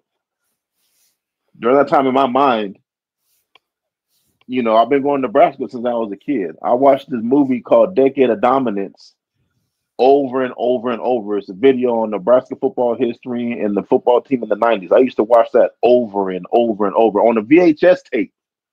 Decade of Dominance. Y'all probably can look at it on YouTube. I used to watch that over and over and over. So now, here we are at this moment. I decided to commit to the University of Nebraska instead of Washington State. So my thing was I want to carry on the family tradition. My brother went there, he played there, Husker ball, I'm the little brother. Now it's my time to carry on the tradition. So my motto was keep the tradition going. So I ended up signing to the University of Nebraska, right? Right. So I signed with them. So I signed with them only for the coaching staff to get fired after that year. So I signed with them, let's say around like November-ish. They have a bad Damn. year. Around January, Coach Callahan and the whole staff all gets fired. All of them. The new coaching staff comes in and they don't want no junior college transfers. So my scholarship is not valid anymore. I'm like, wait a minute, like I just turned down all these schools because normally signing day is in February and the whole staff gets fired in January. Now I'm a free agent again. So now I'm like, okay. So interesting story. One of the coaches at Nebraska, forgot his name, shout out to him. He ended up becoming the head coach at Western Carolina. Western Carolina Catamounts. Mm. So he's like, hey, yo, I'm over here at the head coach now. Come check me out. Come take a visit. Now, I forgot to mention this earlier. My deal with my head coach at Foothill was I'm only gonna play 1 year. I want to be 1 year and done, and then go to 4 year. So for that to happen, I have to graduate in a year and a half instead of 2 years that a JUCO normally requires. So I tried to, tell him that this is what I want to do. So the long story short, I never saw a counselor to set up my school classes. All that was arranged by the coaches. The coaches were kind of setting up our classes for us, telling us which classes to take and all that kind of stuff. I never saw a counselor my first year at Foothill because the coaches was doing our counseling for us. Just kind of how when I first visited Foothill and the coach walked me into a class, they were doing all of our classes for us. So my deal was I want to be there a year and a half. So now, again, Nebraska, everybody gets fired. Nebraska coach called me, so I take a visit to Western Carolina. Western Carolina, literally in the middle of nowhere. I mean, so Yep. all I remember is this school's in the middle of nowhere to where there's a lake that goes through the middle of the school where you can go fishing. That's how far out that school is. So a lot of the guys that I signed with at Nebraska, they took, the Nebraska coach, I guess, called us all and we went out there and did a Western Carolina visit, so that was interesting. So, just recruiting trips, you see different parts of the world. So I never would have been to Colorweed, North Carolina, what I mean, if it wasn't for football. But again, this is just exposure of me to different parts of the world. Again, my brother played in the NFL Europe. I've been to Europe. I've been to Amsterdam, Frankfurt, England, London, Berlin. I didn't see all that stuff. And then now football's taking me to Lincoln, Nebraska, Pullman, and now Colorweed, North Carolina. So I'm like, okay, so now I'm trying to recruit all over again now. So Western Carolina is recruiting me again. So now I'm like, okay, so now I'll call Coach Walker again because I feel bad because Coach Walker looked out for me and ended up going to Nebraska. You know what I mean? So I called him back. I said, hey, man, Nebraska dropped me. I'm sorry for not, going with you. If you're still, I'll go with you wherever you go. I apologize. I want to go back to Washington State.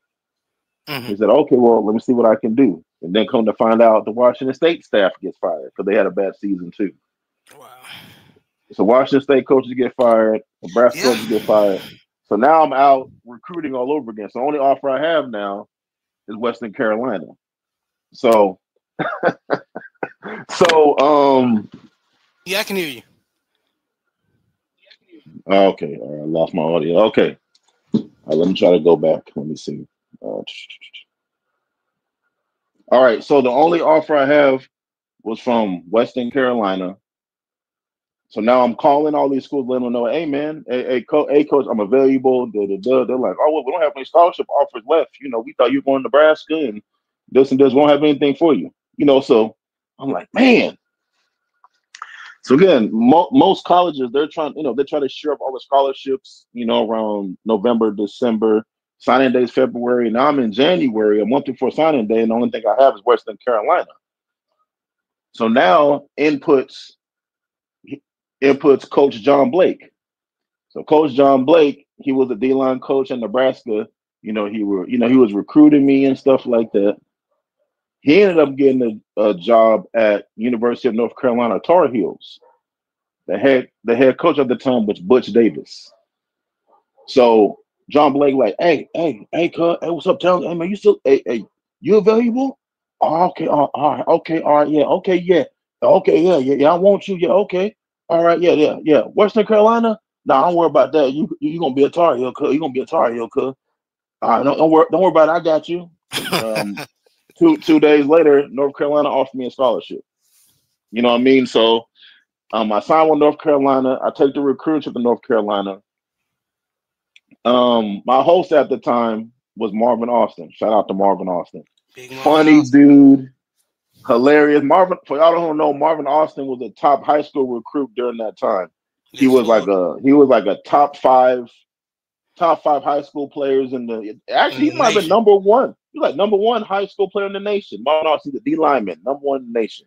So he was my host.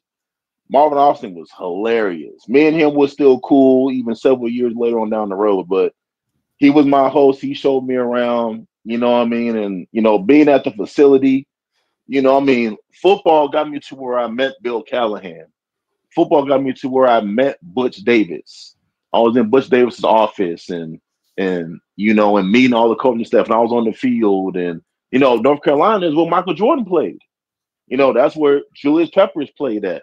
We got to walk through the basketball facility. Like they tell me how you can get tickets to come to the basketball game. What I mean, because those tickets hard to come by. So, and of course, my dad was there with me the whole time. He's enjoying the recruiting trips too, and John Blake is kind of like an uncle. He's kind of like he's kind of like an uncle or family member. He's very impressionable. You know what I mean? So Hmm. after the recruiting trip, I'm like, okay, well, North Carolina tells me again. I just finished 1 year at junior college. Now here come my second year. We started looking at my grades to see if I can get to North Carolina in the summer. Because again, I told the coaches I'll be there I'm only gonna be here a year and a half. So then we started looking at my grades, and they're like, "You're not gonna graduate in the summer." I'm like, "What are you talking about?" Yeah, you're like so many classes short. I'm like, huh? And I'm like, so I'm looking around. I'm Oh like, man. so so yeah. Again, that's why always see a counselor to set up your classes.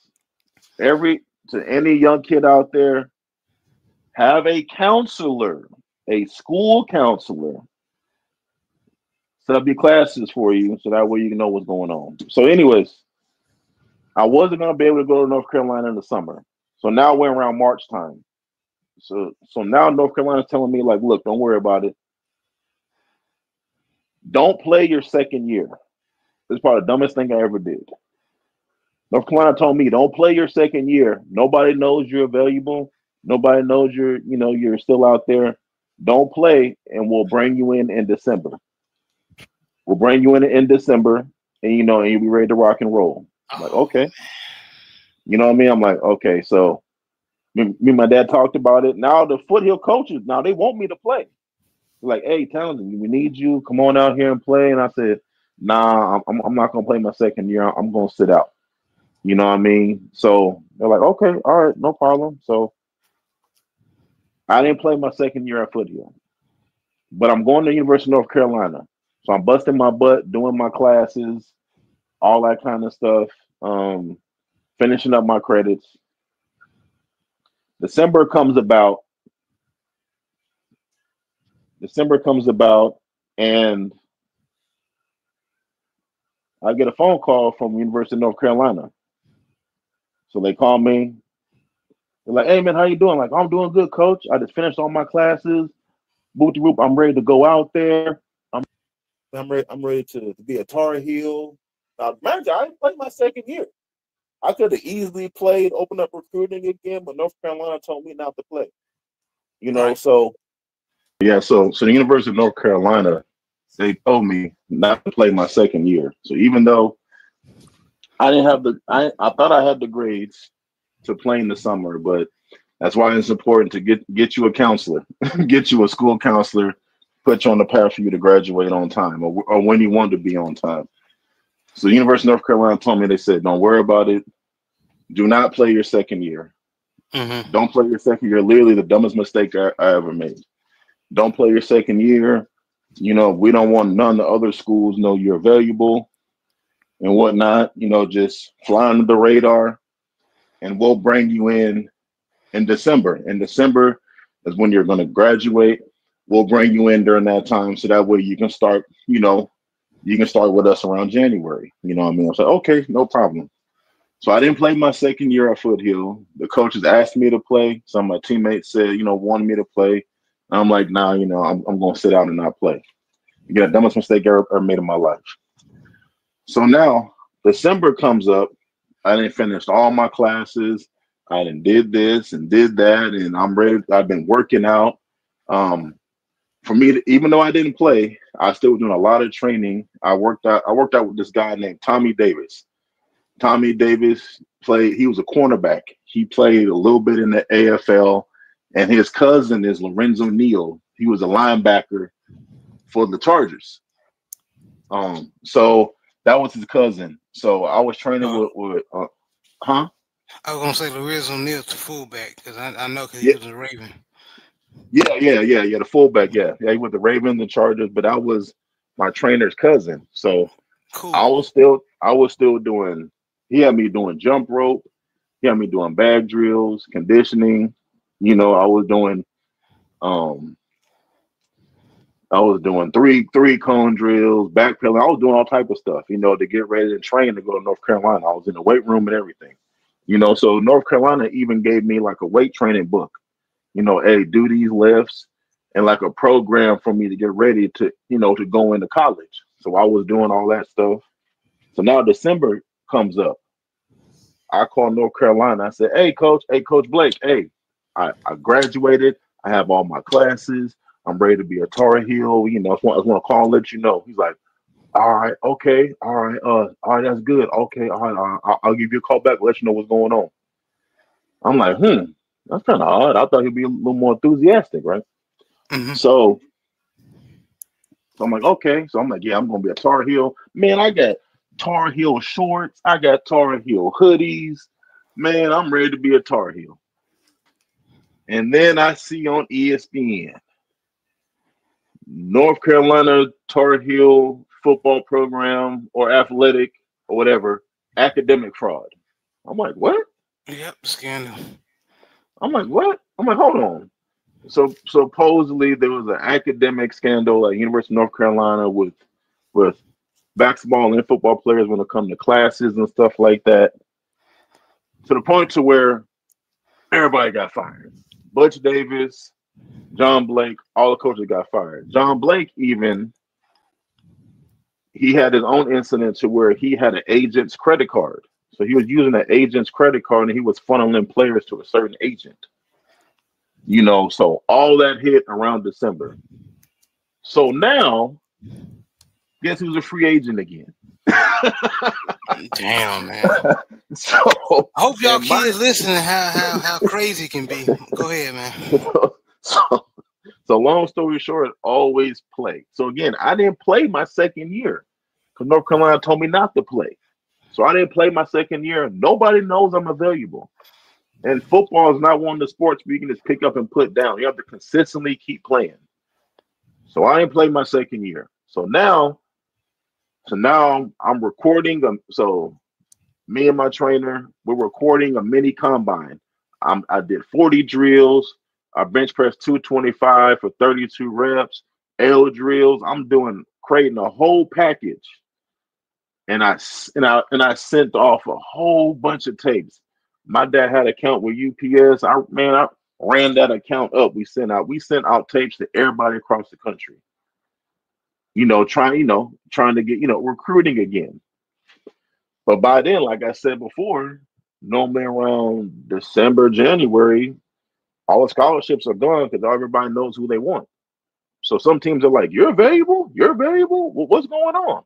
So now I got to tell all the coaches the history about what's going on and why I didn't play my second year and all that kind of stuff. Long story short, some other schools were interested, but I ended up signing with the University of Louisville. Not Louisville, Louisville. That's how they pronounce it, Louisville. The D-line coach, right? The D-line coach at the time, he actually went to San Jose State. He remembered my brother growing up, so there's a little bit of a connection there. So the coach came out.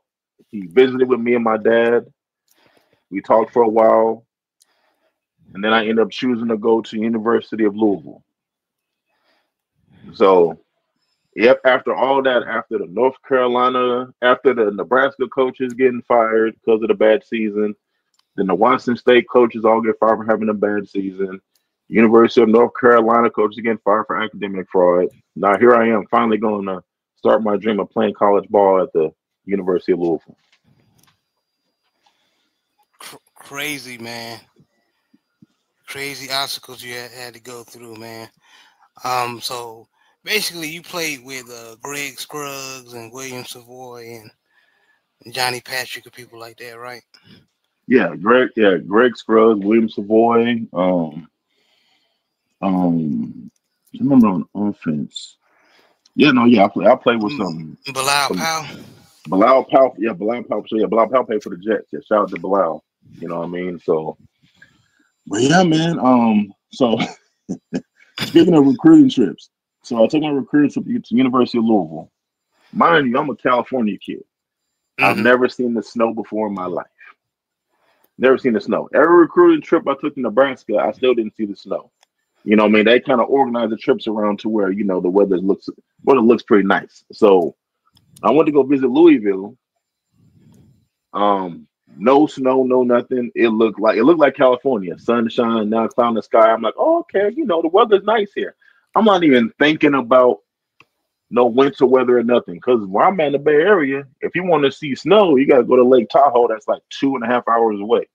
Where I live at, there's no snow ever at all. The coldest it gets is like 40 degrees.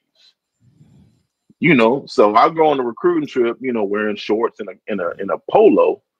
You know, I'm like, oh, it's great weather. It's 60 degrees out here. So then when I finally move out there, I get off the plane to start my journey to be a D1 athlete. It was 10 degrees with -10 wind chill when I got off the plane. Heck no. I I am know that was a wearing culture shock. a coat. I'm wearing polo shorts, a V-neck, and Jordans on. More like a weather shock. I'm like, what the? That's So, crazy. so my dad told me, he said, hey, you gonna need this big jacket. Bring this big jacket. You don't want a big puffy jacket, like a big North Face jacket. I'm so I didn't listen. I didn't pack my puffy coat. I left it in California. Oh Like a man. fool. Like a fool. So now I'm out there freezing because all I have is a hoodie and some sweats. But when it's 10 degrees, -10 wind chill, that ain't gonna work. So so I get there around January. They're already doing, you know, winter workouts, weight training and stuff like that. For my first 3 days there at Louisville, I couldn't practice or anything because I still had to sign some paperwork and all that kind of stuff. So I didn't get no team issue gear for the first 3 days. So no team issue hoodie, beanies, jacket, none of that stuff. So when I finally became official and signed all the paperwork, I was finally able to work out and weight train with the team, and I finally got all my team issue gear. So Louisville gloves, Louisville hoodies, Louisville Scully. Man, I wore them things every day. Boy, they could, but I was like Christmas to me. You know what I mean? So Right. you know, I mean, coming from Cali, you know, where you can wear V-neck and shorts in any weather. Now during that time, everybody was wearing V-necks during that time. Nobody don't wear V-necks no more. But during that time, you know, that was when Ed Hardy was popping, and you Yeah, know, so sure was. everybody was wearing V-necks. You know what I mean? So, um, but yeah, so that was like my first couple of days at Louisville. All right, so you're at Louisville now. So what was your experience at Louisville? Man, I had a I had a great time at Louisville. Like I said, I had most fun I ever had playing ball was at Foothill College, but at Louisville, I matured into a man at Louisville. You know, so being there at a college program now is very structured. You know, in junior college, you have a little, you know, you have structure as well. You know, you have your practices at certain times and stuff like that. But now, when you're at a 4-year university, you know, you're working out twice a day. You got team meetings, training table, all type of stuff. So for example, like in the off season, our schedule would be we have 6 a.m. workouts, meaning you need to get up at 5:15, 5:20 and get your behind to the stadium. And you better not be late. so, Mm. so you show up at, you got to get to the locker room, change your clothes. It's mind you, we're in winter. It's it's 20 degrees outside, so you got to come outside and start your car up and get to the facility and get in there and you cold and change into your shorts and your t-shirt. Then you line up for weight training. You better not be late. So yeah, so you have 6 a.m. workouts, and then after that, you have your classes from like around 7 to 12, 7 to 1, and then around like 2 o'clock, then we'll have another workout again. You'll have whether it's conditioning or you'll do some drills, or stuff like that. So then you have that, and then around like 5 o'clock, you have the training table. The training table is where you go eat. So we all go to a certain location and you have chefs cooking. It can be anywhere from hamburgers to chicken. You can get salads, ice cream. You get all type of stuff there. So they have, what I mean. So they cook dinner for you. And then after that, you have mandatory study hall. So after you eat from 5 to 7, you have mandatory study hall from 7 to 9. Mandatory study hall was for people who was failing their classes, first time freshmen or first time people on campus. Even though I was considered a junior, it's my first time being there, so I had mandatory study hall. so so Right. so I'm up at 5:20 in the morning at the stadium, running at 6. I don't leave the stadium now until like around 9 o'clock at night. Do it all over again 5 days a week. So that was in Mm. the off season. So um so 5 days a week. On the weekends, you were pretty much on Fridays. Actually, I'm sorry, 4 days a week. Monday through Thursday, you had that schedule. On Fridays, you had your morning workouts. Then after that, you were on your own. There was no training table on Friday, so you're on your own for meals and everything. So, there was a lot of places to go eat and stuff like that. So, and then on the weekends, no working out or anything. You have fun on the weekends and you start back on Monday. So that's kind of how off season weight training was. So I was just getting used to the routine of being in college, going to class, having being in the dorm room. So I'm in the dorm room now. So for all freshmen and first year college students, you got to be in the dorm room. So when I first got to Louisville, the dorm room that I was in was like a 4-bedroom dorm room. You got 2 bedrooms to the left, 2 bedrooms to the right, living room in the middle. So to the left, there's my room. It's a very small room. I'm 6'4", 295 in a single size bed. Single. So and then it goes, what I mean? So I'm like, man, like what in the world? I'm just leaving Cali, going from a queen size bed to being in a small dorm room with a single. So when I first got to Louisville, all I had was my clothes on my back, my clothes and my luggage. I had my laptop that I would watch, because back then there was no Netflix, no Hulu, no Hmm. streaming. You actually had DVDs. So I brought a handful of DVDs with me, and the first movie I watched in my dorm room by myself was Dark Knight, I know the young Batman kids Dark like Knight. the DVD. Yeah, yeah, yeah. So yeah. There was no Hulu, no Netflix, no Disney Plus. You had to have a DVD. A DVD is a CD, like a CD. They're like, "Still, what's a CD?" But but Right, yeah, right. so you literally had to put a disc in the computer or in a DVD player, and that will play the movie. So my first night, I watched, The Dark Knight. But also on the first night, I met one of my first teammates. Shout out to Darius Ashley. He was a running back. So I'm in there laid up. I hear a knock on my door. I'm like, who is that? I go look. It's this little short, swole running back.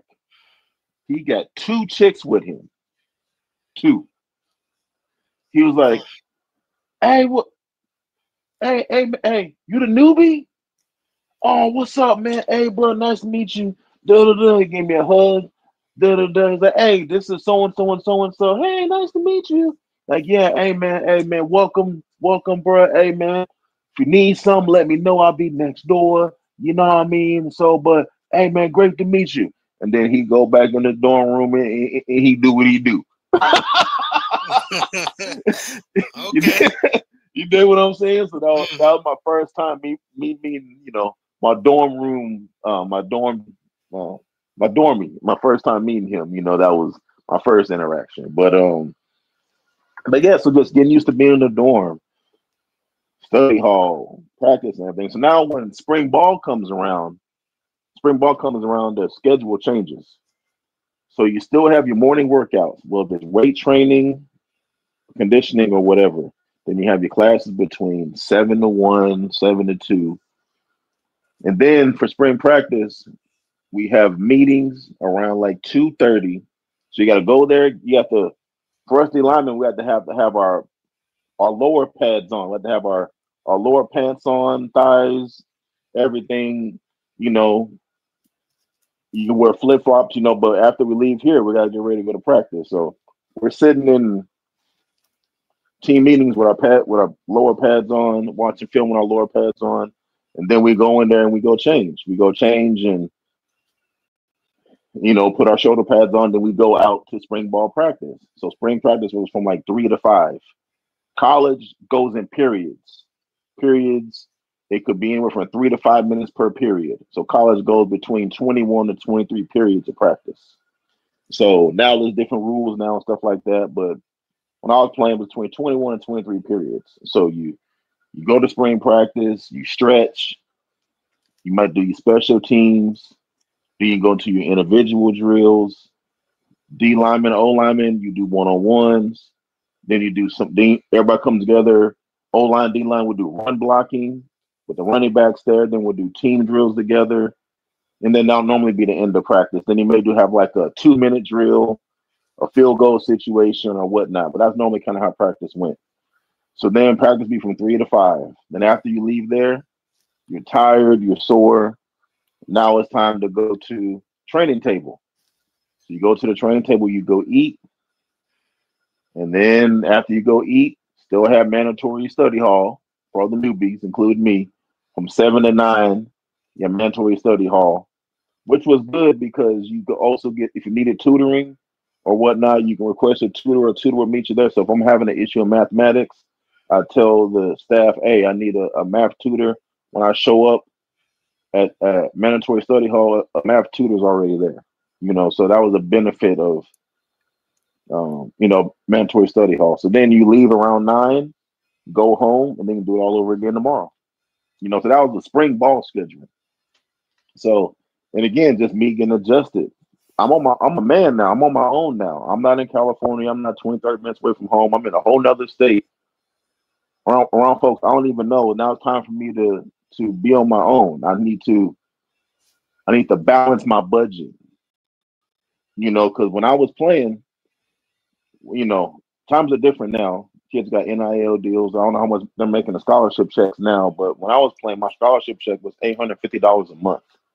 That was how much I was getting. It was $850 a month. So if you lived on campus, you would get like $400 or $300 a month, and the rest of it it's go towards you staying in the dorms and stuff like that. But if you're off campus, you're getting $850.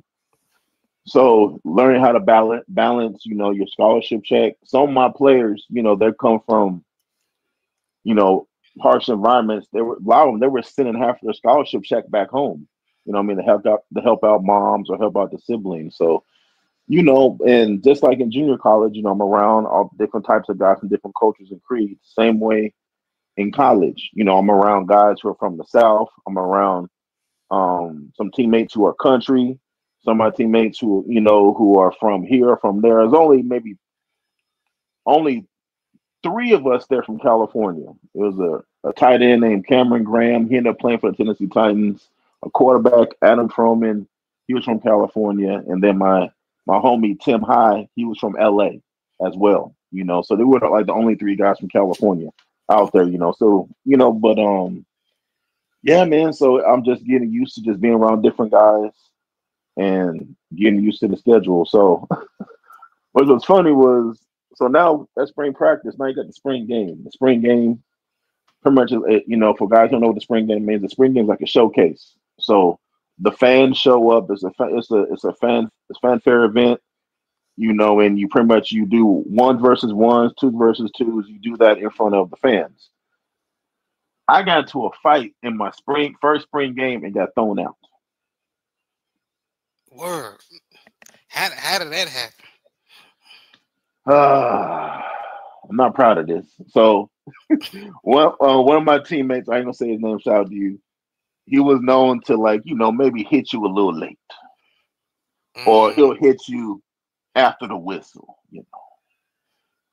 I just got, for some reason, I was just you're practicing against these same guys throughout all spring, and you're building up this little bit of animosity, offense versus defense. So it's a so during the spring game, he teammate, he's hitting me late. And one play, I just lost it. I flipped him over. Mind you, we have pads on and helmets on. I'm punching my own teammate in his chest. I'm not doing nothing. He has pads on. He has a helmet on.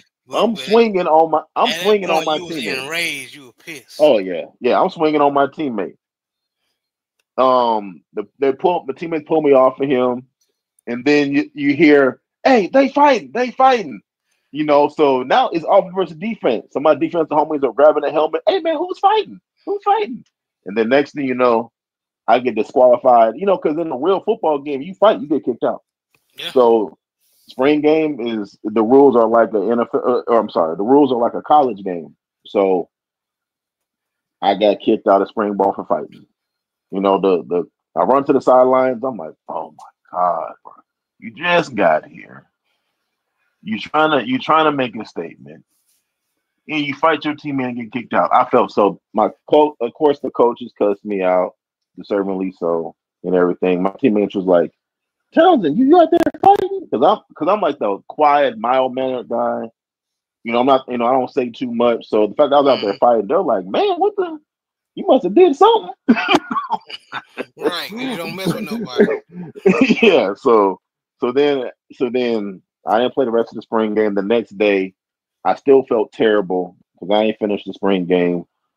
The next day, I go to my coach's office and I apologize for me fighting in the spring game. We talked for a little bit, but then he let me go. But yeah, no, I mean that. Then you have summer workouts. Then you have double days.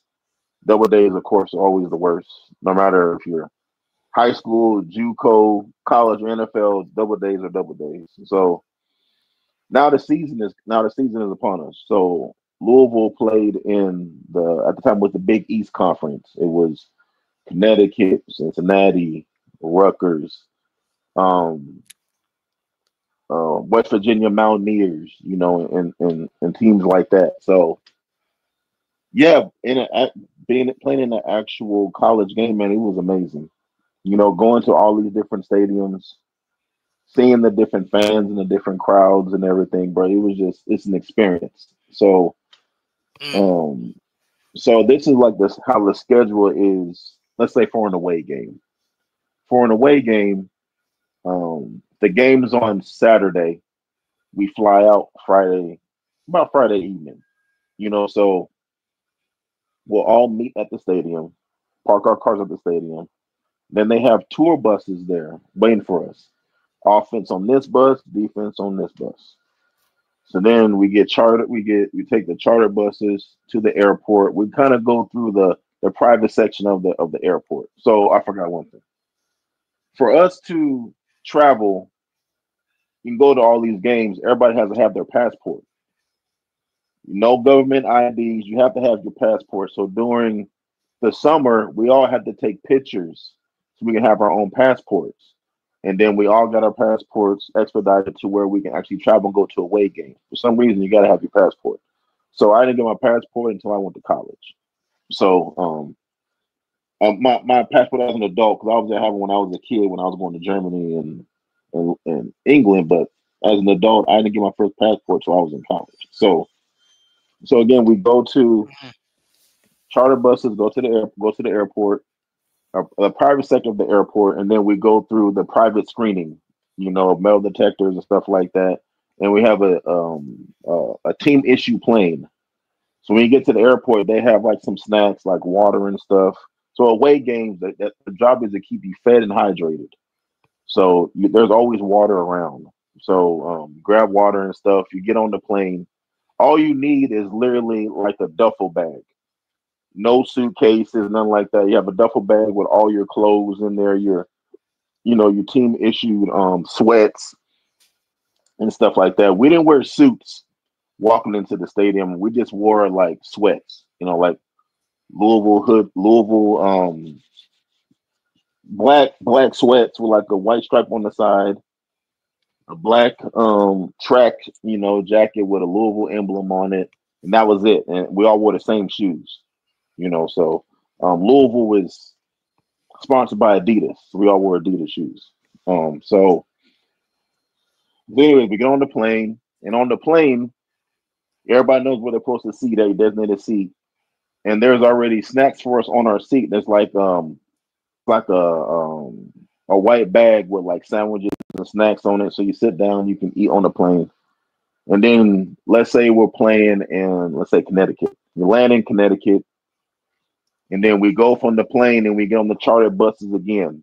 Now you have assistants and team members who are loading and unloading all of our stuff onto these chartered buses and stuff. So all we got to do is just get on, with like our backpacks or whatever. So we go from the charter buses and we go to the team hotel. We go to the team hotel. They literally throw all of our duffel bags on the floor, and you got to find which one's yours. And then you kind of know what room you're at. You get your room key. So my roommate was my LA homie, Tim High. So Tim High was my roommate. So every game, me and Tim High were roommates. So so I always knew he was my roommate no matter where we were at. So we get our room key, we go to the room, you drop your stuff off. As soon as you drop your stuff off, you go back downstairs. You go back downstairs, we have a team meeting. You have a team meeting, and then we have team dinner.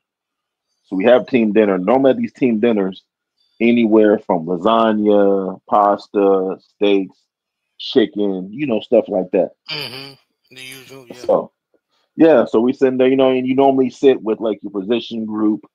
So for me, I sat with the D lineman, or I sat, with some defensive players. So then after that, then we have individual meetings, D line meetings, defense meetings. Maybe do a little walkthrough or not. And then they had like snacks you can get, like ice cream or chips or whatnot. And then you go back to your room and you're in for the night. There's no going out. Let's check out the city. Let's see what's going on. No, none of that. So then you're in your room. You go to sleep. Bam. You wake up in the morning. You have to be downstairs at a certain time. You go downstairs. It's game day. Everybody's serious. No ha ha he he. Everybody's serious. So we go downstairs. We eat breakfast. Everybody normally ate light, like maybe like an omelet, maybe with like some toast, and that's about it. It's game day. You want your body to be light, so you Right. eat breakfast. You have a team dinner, individual. Then you have defensive meetings. Then you have D line meetings. Then a walkthrough. We walk through going over the plays for the game, the stunts we're gonna do. Then after that, you grab your belongings. You get on the bus. Get on the charter buses. Now we're going to the stadium now. So you're sitting there, you got your headphones on, you listen to music, whatever your game day playlist is, and you get police escorted to the stadium.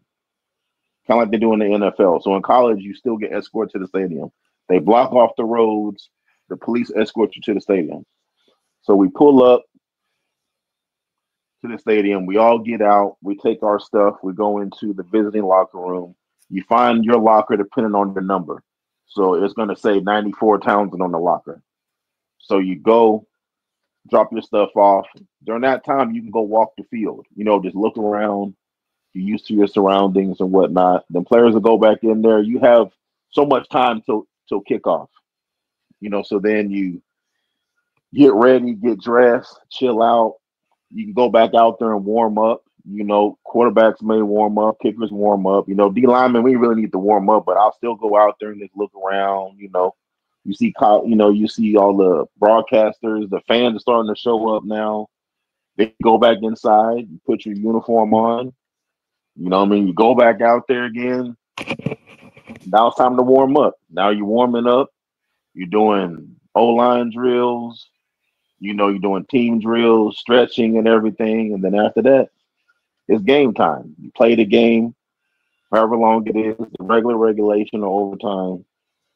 And then after that, you get undressed, and then you're back on the bus. For us, we always got Chick-fil-A after the game. So you get maybe 2 or 3 chicken sandwiches, Chick-fil-A chicken sandwiches. You get on the bus, you eat. And then afterwards, you'll get police escorted to the airport. So take you to the airport. Then you go through security again. You go back on the plane, and there's some snacks for you on the plane. You might doze off or whatnot. Then you land back in Louisville, Kentucky. Depending on what time the game is, you might not get back to Louisville till like 1 in the morning, depending on what time the game is, or where it's at. So you get back home, you get back and land in Louisville, take the charter buses back to the campus, to the stadium. You get your car, and then you leave, and then now it's Sunday. Now Sunday, after game day, let's say you didn't get back to Louisville till like around 1 o'clock. You gotta be back at the stadium at like 12 or 1 the next day. So you don't really get 24 hours to yourself. So you come back around 1 p.m. You have team meetings to discuss we might even watch the game together. Team meetings, watch the game, then we'll have individual meetings, and then the strength and conditioning coach will have you run a mile. We'll have you run a mile to get all the lactic acid out of your body from playing. So he have you run like a mile, and then afterwards we'll be done, and then Monday start all over again. Man, just what y'all have to go through to get ready for the game. That's interesting and cool, man. It really is. Okay, so you finally experiencing D1 college football, man. So after all said and done, man, you're done playing with Louisville, man. What was it like after Louisville? Did the NFL team try to reach out to you, or CFL, or did you have a chance? Yeah. So I played my junior year at Louisville, and then my senior year come around, the coaching staff got fired. So when I first got there, the head coach was Coach Cragthorpe.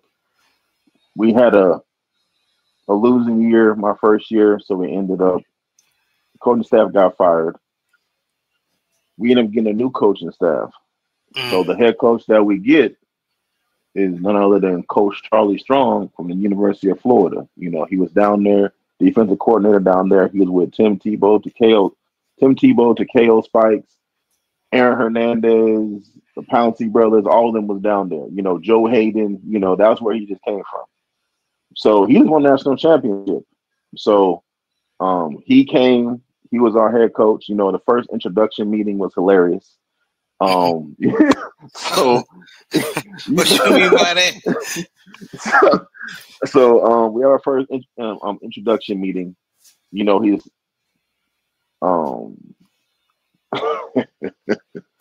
so before the meeting, I wanted to introduce myself to him. So I went in the office to go see him, and he wasn't there. I'm like, okay, cool. I'll catch him, after the team meeting. So we all meet in the team meeting. he lights all of us up. He says pretty much, I got, what do you say?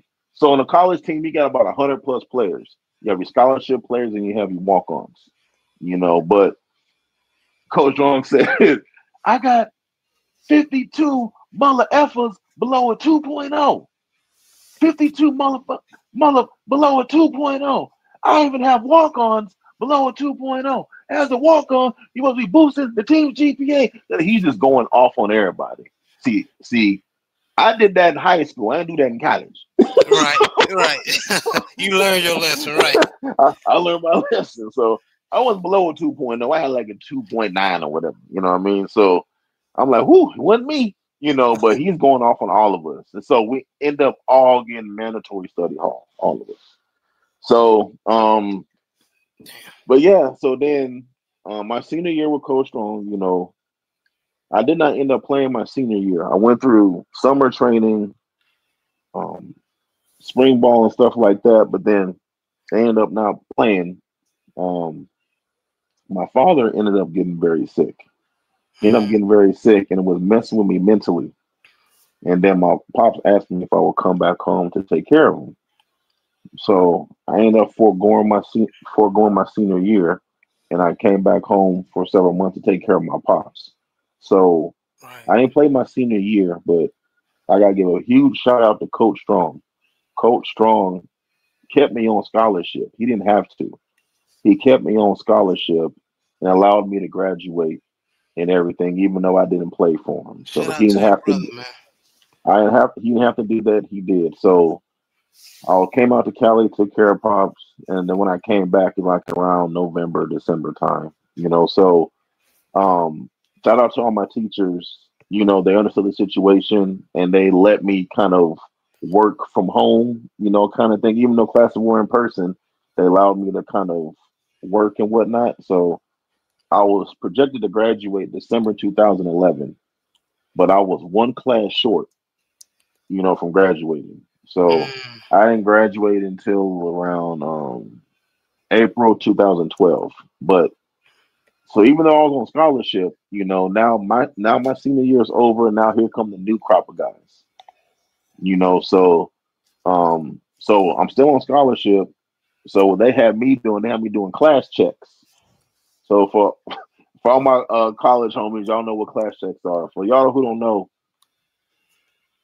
just because you play D1 ball, don't mean you get to chill off or slack off. So class checks is they'll have either assistant coach or under Coach Strong's case, it was the strength coach, Coach Moore. Shout out to Coach Moore. They will literally come and see if you're in class. They will walk in, look and see who is class, take notes, and then walk off. Everybody better be in class. If somebody's not in class, either the whole team is running or your position group is running. Like perfect example. When you have 6 a.m. conditioning, you show up, you're like, man, it's cold out here. You looking around like, hey, yo, where's so and so at? It's like 5:55. You got to run at 6 a.m. It's 5:55 a.m. Hey, yo, where's so and so at? I don't know. What you mean you don't know? Where's so and so at? I don't know. Wait a minute, ain't he your roommate? Yeah. Why he not with you? I banged on the door and he ain't answer. And you left him? I ain't gonna be late myself. Now it's 5:57. Everybody looking around like, oh my God, where's so and so at? Now you look at the clock, it's 5:59. We are hoping and praying that whoever is late show up through the door and is here. Now it's 6 o'clock. All right, everybody line up. Let's go. Let's get going. We're like, oh God, so and so not here. so, Oh man. so we start doing our normal conditioning. Whatever we're gassers running across the field, whatever we're doing. And then 30 minutes into the conditioning, here come the teammate, late, looking all fresh. You know what I mean? We're all sweating and huffing and puffing. They weren't walking in fresh. Always at one, right? Bro. So we finished conditioning. And the coach is like, hey, yo, so-and-so was late. Defense over here, offense, y'all can go. Cards on three, 1, 2, 3 card. So defense, we all got to go over there. Now the whole defense has to run extra for the teammate being late. We just got done running, I don't know how many gases. So now, as a punishment to him being late, if one messes up, we all mess up. As a team, you got to keep your teammate accountable. We had to bear crawl across the field and back. That's one. We just got done running, I don't know how many gassers. So we have to bear crawl from sideline to sideline until they tell us to stop. Oh Oh, yes. you talking about salty. Man, my triceps is cramping up and I'm looking at the back of my teammate's head. All that kind of stuff. But that's what happens. So one messes up, we all messes up. So that's just that example. But if you miss class and you wasn't there during class checks, same thing happened. So I'm doing class checks. It's hilarious. But now I get to kind of be like the Reaper. They all like, hey, yo. I'm like, hey, where's so-and-so at? He's here, he's here, he's here. I'm checking off names. Hey, where's so-and-so at? They calling him. You turn the corner. Okay, check. Okay, y'all good. Now I go to the next class. You know what I mean? So, it was fun doing that. But yeah, I graduated in May 2012. All right. I didn't play. So I didn't play my senior year. So I really didn't get no looks, no nothing. I had no tape. Football, you have to have tape. Current tape for somebody to be interested in you. So Right. my brother's agent, shout out to Angelo Wright. He has always been a family friend with us, and even though I didn't play, he still was out there giving me opportunities, giving me tryouts and all that kind of stuff. So he got me. So I ended up flying out to Dallas, Texas. I ended up training with a D-line coach named Noel Scarlett. Shout out to Noel Scarlett. So I ended up going out there and training in Dallas for a whole month, with some other pro athletes, getting used to the pro lifestyle and training with them and learning new techniques and everything. And one of the guys I got real close with, his name was Ernest Owusu. Ernest Owusu went to Cal. He ended up playing, I believe, for the Vikings and the Buccaneers. He was a DN.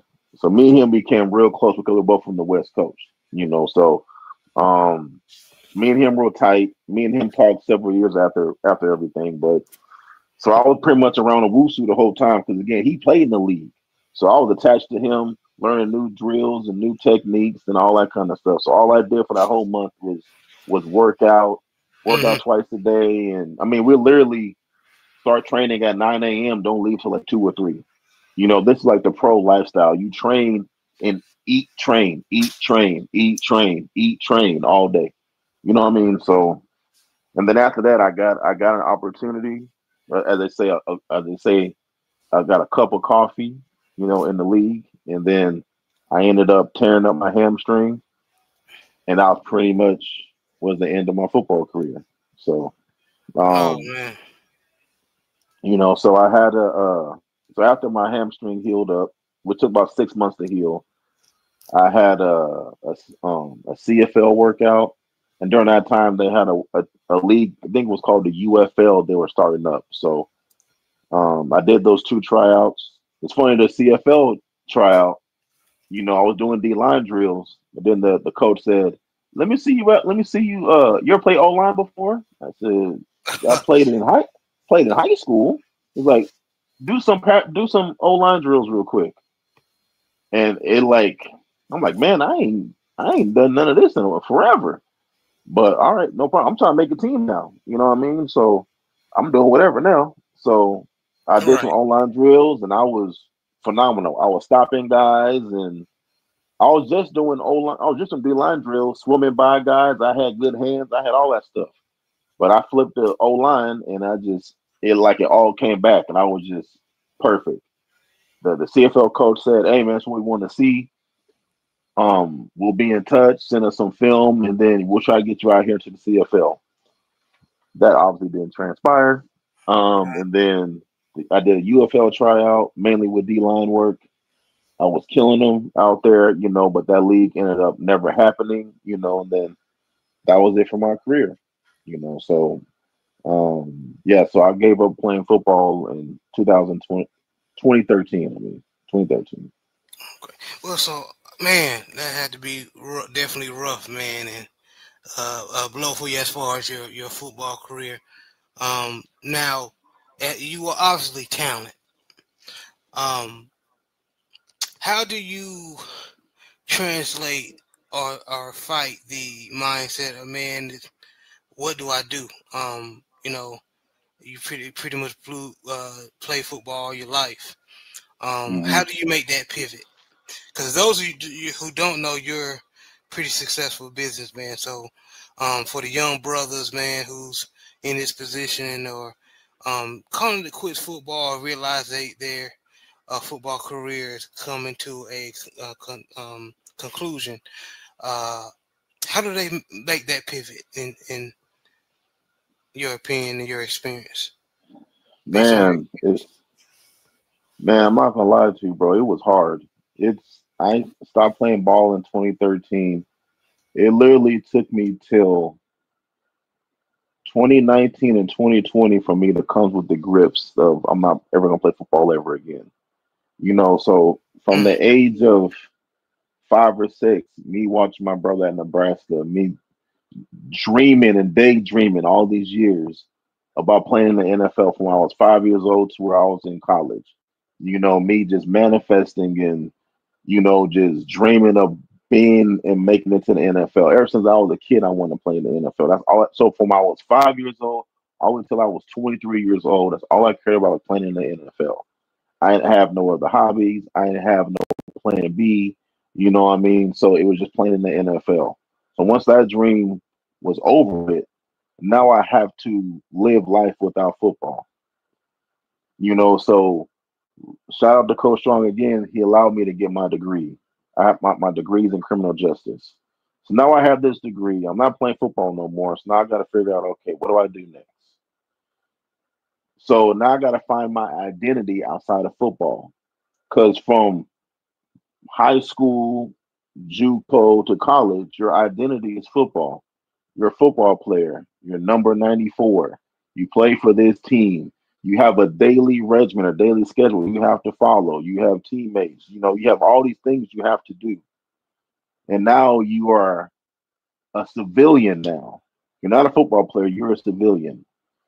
Nobody's doing stuff for you. There's no mandatory study hall. You are now a civilian now. What are you going to do with yourself? How are you going to fulfill the emptiness of you not playing football no more? But I'm not going to lie, I was depressed for a lot of years.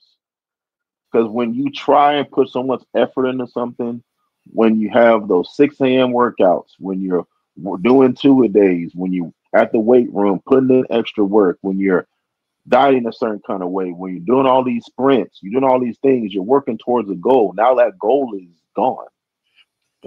Football is not one of those things where you can just pick it up and do whatever you want to. You have a window to where you can, possibly, if you're not drafted, if you're not a highly touted player, obviously I went through some obstacles, so I wasn't highly touted going to that next level. So I had a little opportunity and I missed it. So now the opportunity is closed, it's never gonna come back again. That train is gone. You know what I mean? So, yeah, man. yeah, bro. Yeah, bro. I was depressed for a long time. I had dreams. I was still literally having dreams of playing football. I will have a lot of dreams of me playing in high school or literally like real dreams. I go to sleep and dream about playing in high school or playing in college or I had dreams all for like 6, 7 years. Man. They would literally from 2013 to 2019, 2020. I had nothing but dreams about playing football. Those dreams finally stopped, during COVID. And You you know ain't that. the only one, man. Especially you'll be surprised. A lot of especially people that played at the high level, like yourself, when Mm-hmm. they come to the realization they're no longer playing football no more, they do have after that a almost every person who have this similar testimony as yours they come across a long period of depression. Like, damn, what else I'm gonna do? Yeah. I mean, I've known some guys who never actually fully recovered. They're still dealing with it now. I know Exactly. guys, who's even played in the league and they're trying to find their identity out of not being in the NFL no more. Because when you're college or NFL, I don't want to say you're coddled, but everything is done for you. You really don't have to do much. You show up at a certain time. You have the training table. You have the medical staff. Everybody's there at your service. If you need something, you have an issue, you go upstairs to the to the front office, and they'll help you out with this, help you out with that. Everything is there for you. You don't have to do much. So now all that is gone. Now you have to wait a minute. So nobody's gonna grab my bags for me. So nobody's gonna. You literally you are a lot of them. They can't have, when you're playing ball. You live in that lifestyle. You know what I mean? The fans, the crowd, the camaraderie with the teammates, all that stuff. When all that is gone, bro, that's an empty feeling. So Mm, it's some people. It takes them longer to make peace with that. Again, it took me 7 years to make peace with that. Make peace with how my career ended. What could I have done better? Why me? Why me? This and this.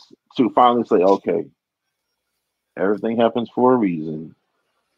You did more in your first 20 some years of life than most people do in their whole lifetime.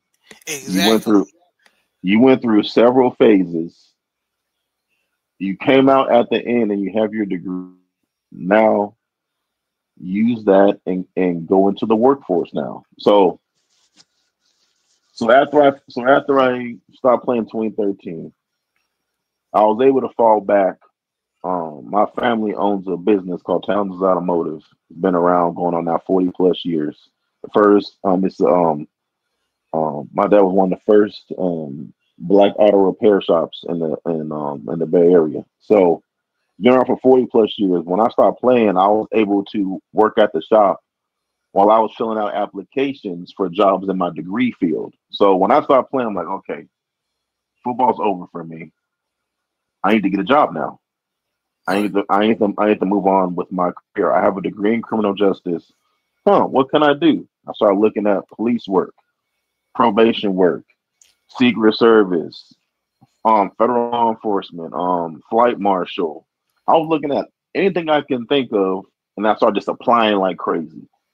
Revising my resume and all that kind of stuff. So then, but I was able to work at the shop for that time. Then I started my career, working in probation, and then then been going from there. So I was able to get back into. I was able to get into the workforce, but I carried a lot of the characteristics from football as far as hard work, discipline, being on time, and structure. I carry that with me through the workforce. You know what I mean? So now later on down the road, again, I haven't played in 2013. So I have a career.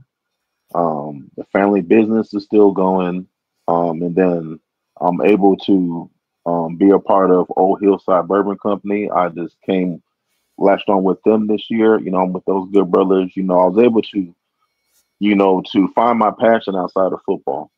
So still to this day, I still watch football, college football, NFL. There's some of my homies, they don't even watch football ever again. They don't even watch no games on it. They could care less. You Mm, know, I still love football, so I still am into it. I'm with my brother Jared here. I'm on his show, the Selling Ballers show every Sunday. So I love football. I still watch it. I'm not gonna say I'm gonna go to a game, but I'll watch it on TV for sure and converse with the brothers about it. But the hardest part about not playing no more is just finding your identity outside of football. Because again, when you're playing, your identity is the decal on your helmet. Your identity is your number. Your identity is your last name. Once all that is gone, who are you as a person? What are some of your hobbies outside of football? What are some things that you like? What are things that are you that are in, that you're into? I know that I was into symphonies. I love going to symphonies. I wasn't into that when I was playing football because football occupied so much of my time and so much of my mental capacity. I like going to symphonies. I like gardening. I never knew I liked gardening playing football. I had one plant in the house. Now I got rose bushes, I got jalapeno trees, I got tomatoes, and I'm growing an orange tree. I love poetry. I do open mics every now and again. So How I'll, about that? I'll man, I was able to develop other areas in my life outside of football. So again, so it's like, and the hardest part is finding yourself within football and then outside of football. Man, well said. And what I take from that, man, and I applaud you, man, because like I said, playing football at a high level, man, especially where you came from, your background as far as being an elite athlete coming out of high school, and then wanting a lot of schools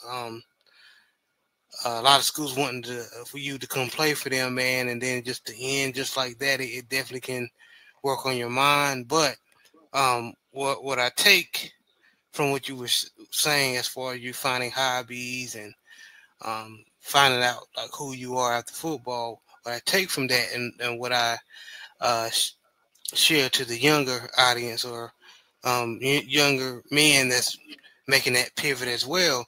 Football is what you do, it's not what you are. Correct. Football is Correct. what you do. It's not what you are. Of course, football can bring you to the league and make millions and billions of dollars. But even with these NFL players, when they done playing, Big Joe, a lot, Yeah. a lot of them, don't have a happily ever after. A lot of them go broke. A lot of Yeah. them are succumb to their injuries playing in the league. So yeah, it's football. Football can take a lot from you. Absolutely. Yeah. Well, no matter if you only played college or if you played in the NFL, again, when you're getting recruited and when you're in the limelight, whether if it's fans patting you on the back, whether if it's, people praising you, who are you when those praises stop? A lot of former NFL players, they still chase the praise. You can't replicate scoring a touchdown in the NFL. You can't replicate getting a sack in the NFL.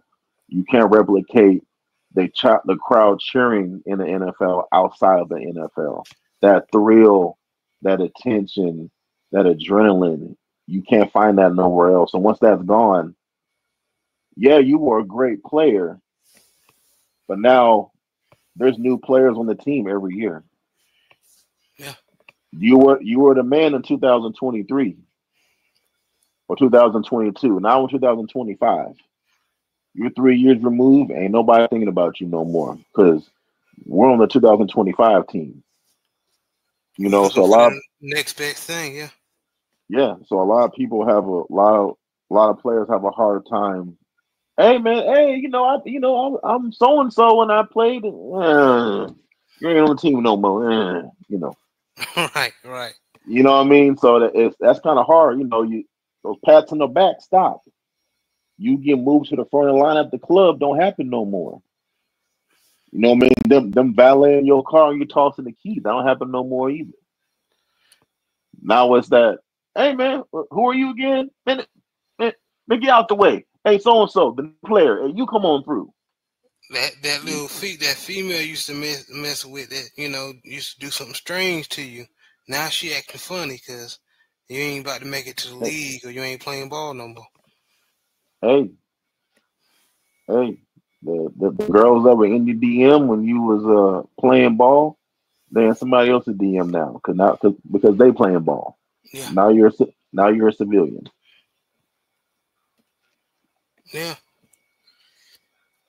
But like me and Big Joe was saying, and Big Joe said it beautifully. Um, Football doesn't define you. Football does not define you. It's something that you do, man. But man, I'm so excited, man. I'm happy we finally able to get this interview um done, bro, man. To wrap everything up, man, what's some advice you got for the young man going through high school or even college, or even just like I said, making that pivot from uh, college ball, uh, or moving on to better things? What advice you have for them, man? For the high schoolers trying to go um, to a 4 year, things are a little different now. No more of you sending out highlight tapes through UPS. Now you can just upload your stuff. I believe it's Hurdle. I think that's what it's Yeah, called. huddle. Where you can Yeah. upload. Yeah, Huddle. Okay, so to all the players,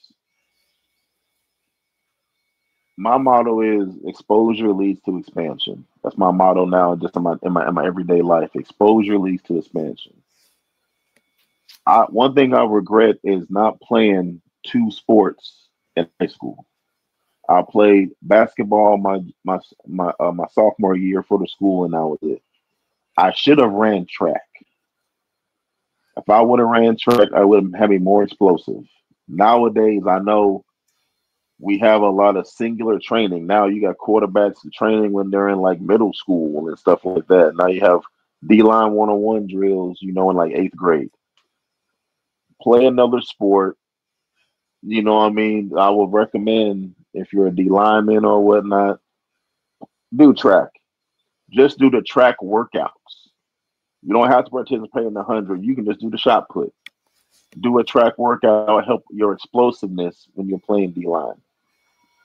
But yeah, you want to be dedicated, disciplined, and determined. So if you want to get a scholarship, you have to ball out. If you can play, they'll find you. So when it's time for you to put on the uniform, however you prepare is going to show up. If you're lazy in practice, if you're lazy in your workouts, it's going to show up on the film when you're playing. Mm. If you're always hustling in practice, if you're always working out to the best of your abilities, if you're constantly getting better, doing the extra work, what a lot of high school kids don't do now, they don't watch film. If you want to prepare yourself to go to college or in the NFL, watch film of yourself. See what you don't see all the plays you did right. What'd you do wrong? How did I get blocked here? How did I not make that play there? Why did the O lineman cut me off here? So watch film of yourself. Nowadays, when I was at the high school game yesterday, they have a tablet on the field where you can look at plays into. I mean, this is a public high school, so I can imagine all the private schools now with technology. Watch film, see how you can get better. Upload all the footage to Huddle. And nowadays you don't need to have an SAT or ACT score no more, but have a high GPA. Have over 3.0. They recommend you have a 2.0, have a 3.0. Don't be like me and say, I play football, I don't need to go to school. Have a 3.0 GPA. No, so practice that. Practice those academic habits in high school. Carry those with you to college. So when the day, because it's gonna happen, when the day that football don't work out, you at least have your degree to fall back on. You at least have the mannerisms and the discipline, determination, to have structure. So that way, when you start playing, you can have structure in your everyday life. So um, yeah, and just work out, watch film, do the best you can in practice, and have fun. My advice to a lot of kids is to have fun. I took football so serious that I didn't have fun. Mm. I was so focused on getting a scholarship in high school that I didn't even hang out with any of my teammates outside of football. I was a captain on the team, but I never hung out with any of my teammates outside of high school. Transitioned at the junior college. I was so focused on getting a scholarship in junior college, I didn't hang out with none of my teammates outside of football because I was so focused on getting a scholarship. I only hung out with my teammates once in junior college, only once outside of football. And then in Louisville, the same way, I was so focused on trying to get to the NFL, I didn't mesh with none of my teammates out off the field. Some of my teammates tried and the kicker and do some stuff, but I could have been more open and spent more time enjoying the process and spending time with my teammates. So one thing I regret was being so closed off and not being a better teammate.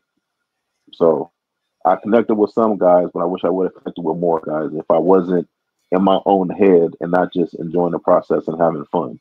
Most important thing is having fun. So football is a game, but football can take you a long way. But football again is just a vessel that can take you to where you need to go. Enjoy the ride, enjoy the process. Yes, sir, man. And let everybody know where they can meet you and see you, and then please promote your business, man. Yes, sir. Yeah, you can catch me on all LDBC platforms, showing love to the brothers and sisters, of the mighty LDBC. And oh man, and I have to say this. Um, I want to. There's some people I want to thank that have helped me throughout my football journey. Shout out to all my coaches. Shout out to my teammates in all levels and all that kind of stuff. I want to give a big shout out to Coach Garcia. Coach Garcia has been by my side. Um, when I was in high school, junior college, and when I was done playing in college and helped me train for the NFL. And when my NFL dreams was over, he even gave me a job to where I would help college players get ready for the NFL combine. So for several years, I was helping players get ready to go to the NFL combine by training them with weight training and stuff like that. So That's shout out to cool, Coach man. Guard. So shout out to Coach Guard. So even when I started playing, I was helping train guys for the combine. I played a little flag football and stuff like that, but you won't catch me doing a 37U, I tell you that. But Right, but right, but right. you know what I mean? But yeah, shout out to Coach Garcia, and then also shout out to my dad. My dad has been literally by my side every step of the way. He When I was in high school, he was at every game. No matter how far it was, how close it was, my dad was at every game. When I was in junior college, and I played my 1 year in junior college, my dad only missed one game when I was in junior college. And it happened to be the game when we played the College of Sequoias when I balled out and, got defensive player he missed that game. But he went to all my there were some teams in junior college we played that was 3 hours away. My dad was still there. Even when I went to Louisville, the closest game we played on the West Coast was at Utah. My dad was at the game.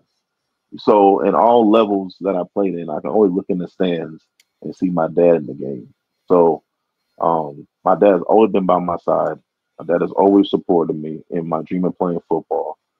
And I wouldn't even got to Louisville. I wouldn't even gotten the recognition that I got if it wasn't for his guidance, if it wasn't for his help, wasn't for his support. My dad got me in the weight room when I was 12, 13 years old. You can't even go into a gym until you're 15. So Right. it's my Yeah. it's there's a lot my dad could have, when every time I went to Nebraska, my dad didn't have to take me. I could have stayed at my mom's house. My dad said, "No, come on, son." So every time he took me to go see my brother in NFL Europe, he didn't have to take me. I could have stayed with my mom. And my dad said, "No, come on." So my dad exposed me to a lot. So my dad was with me on all recruiting trips.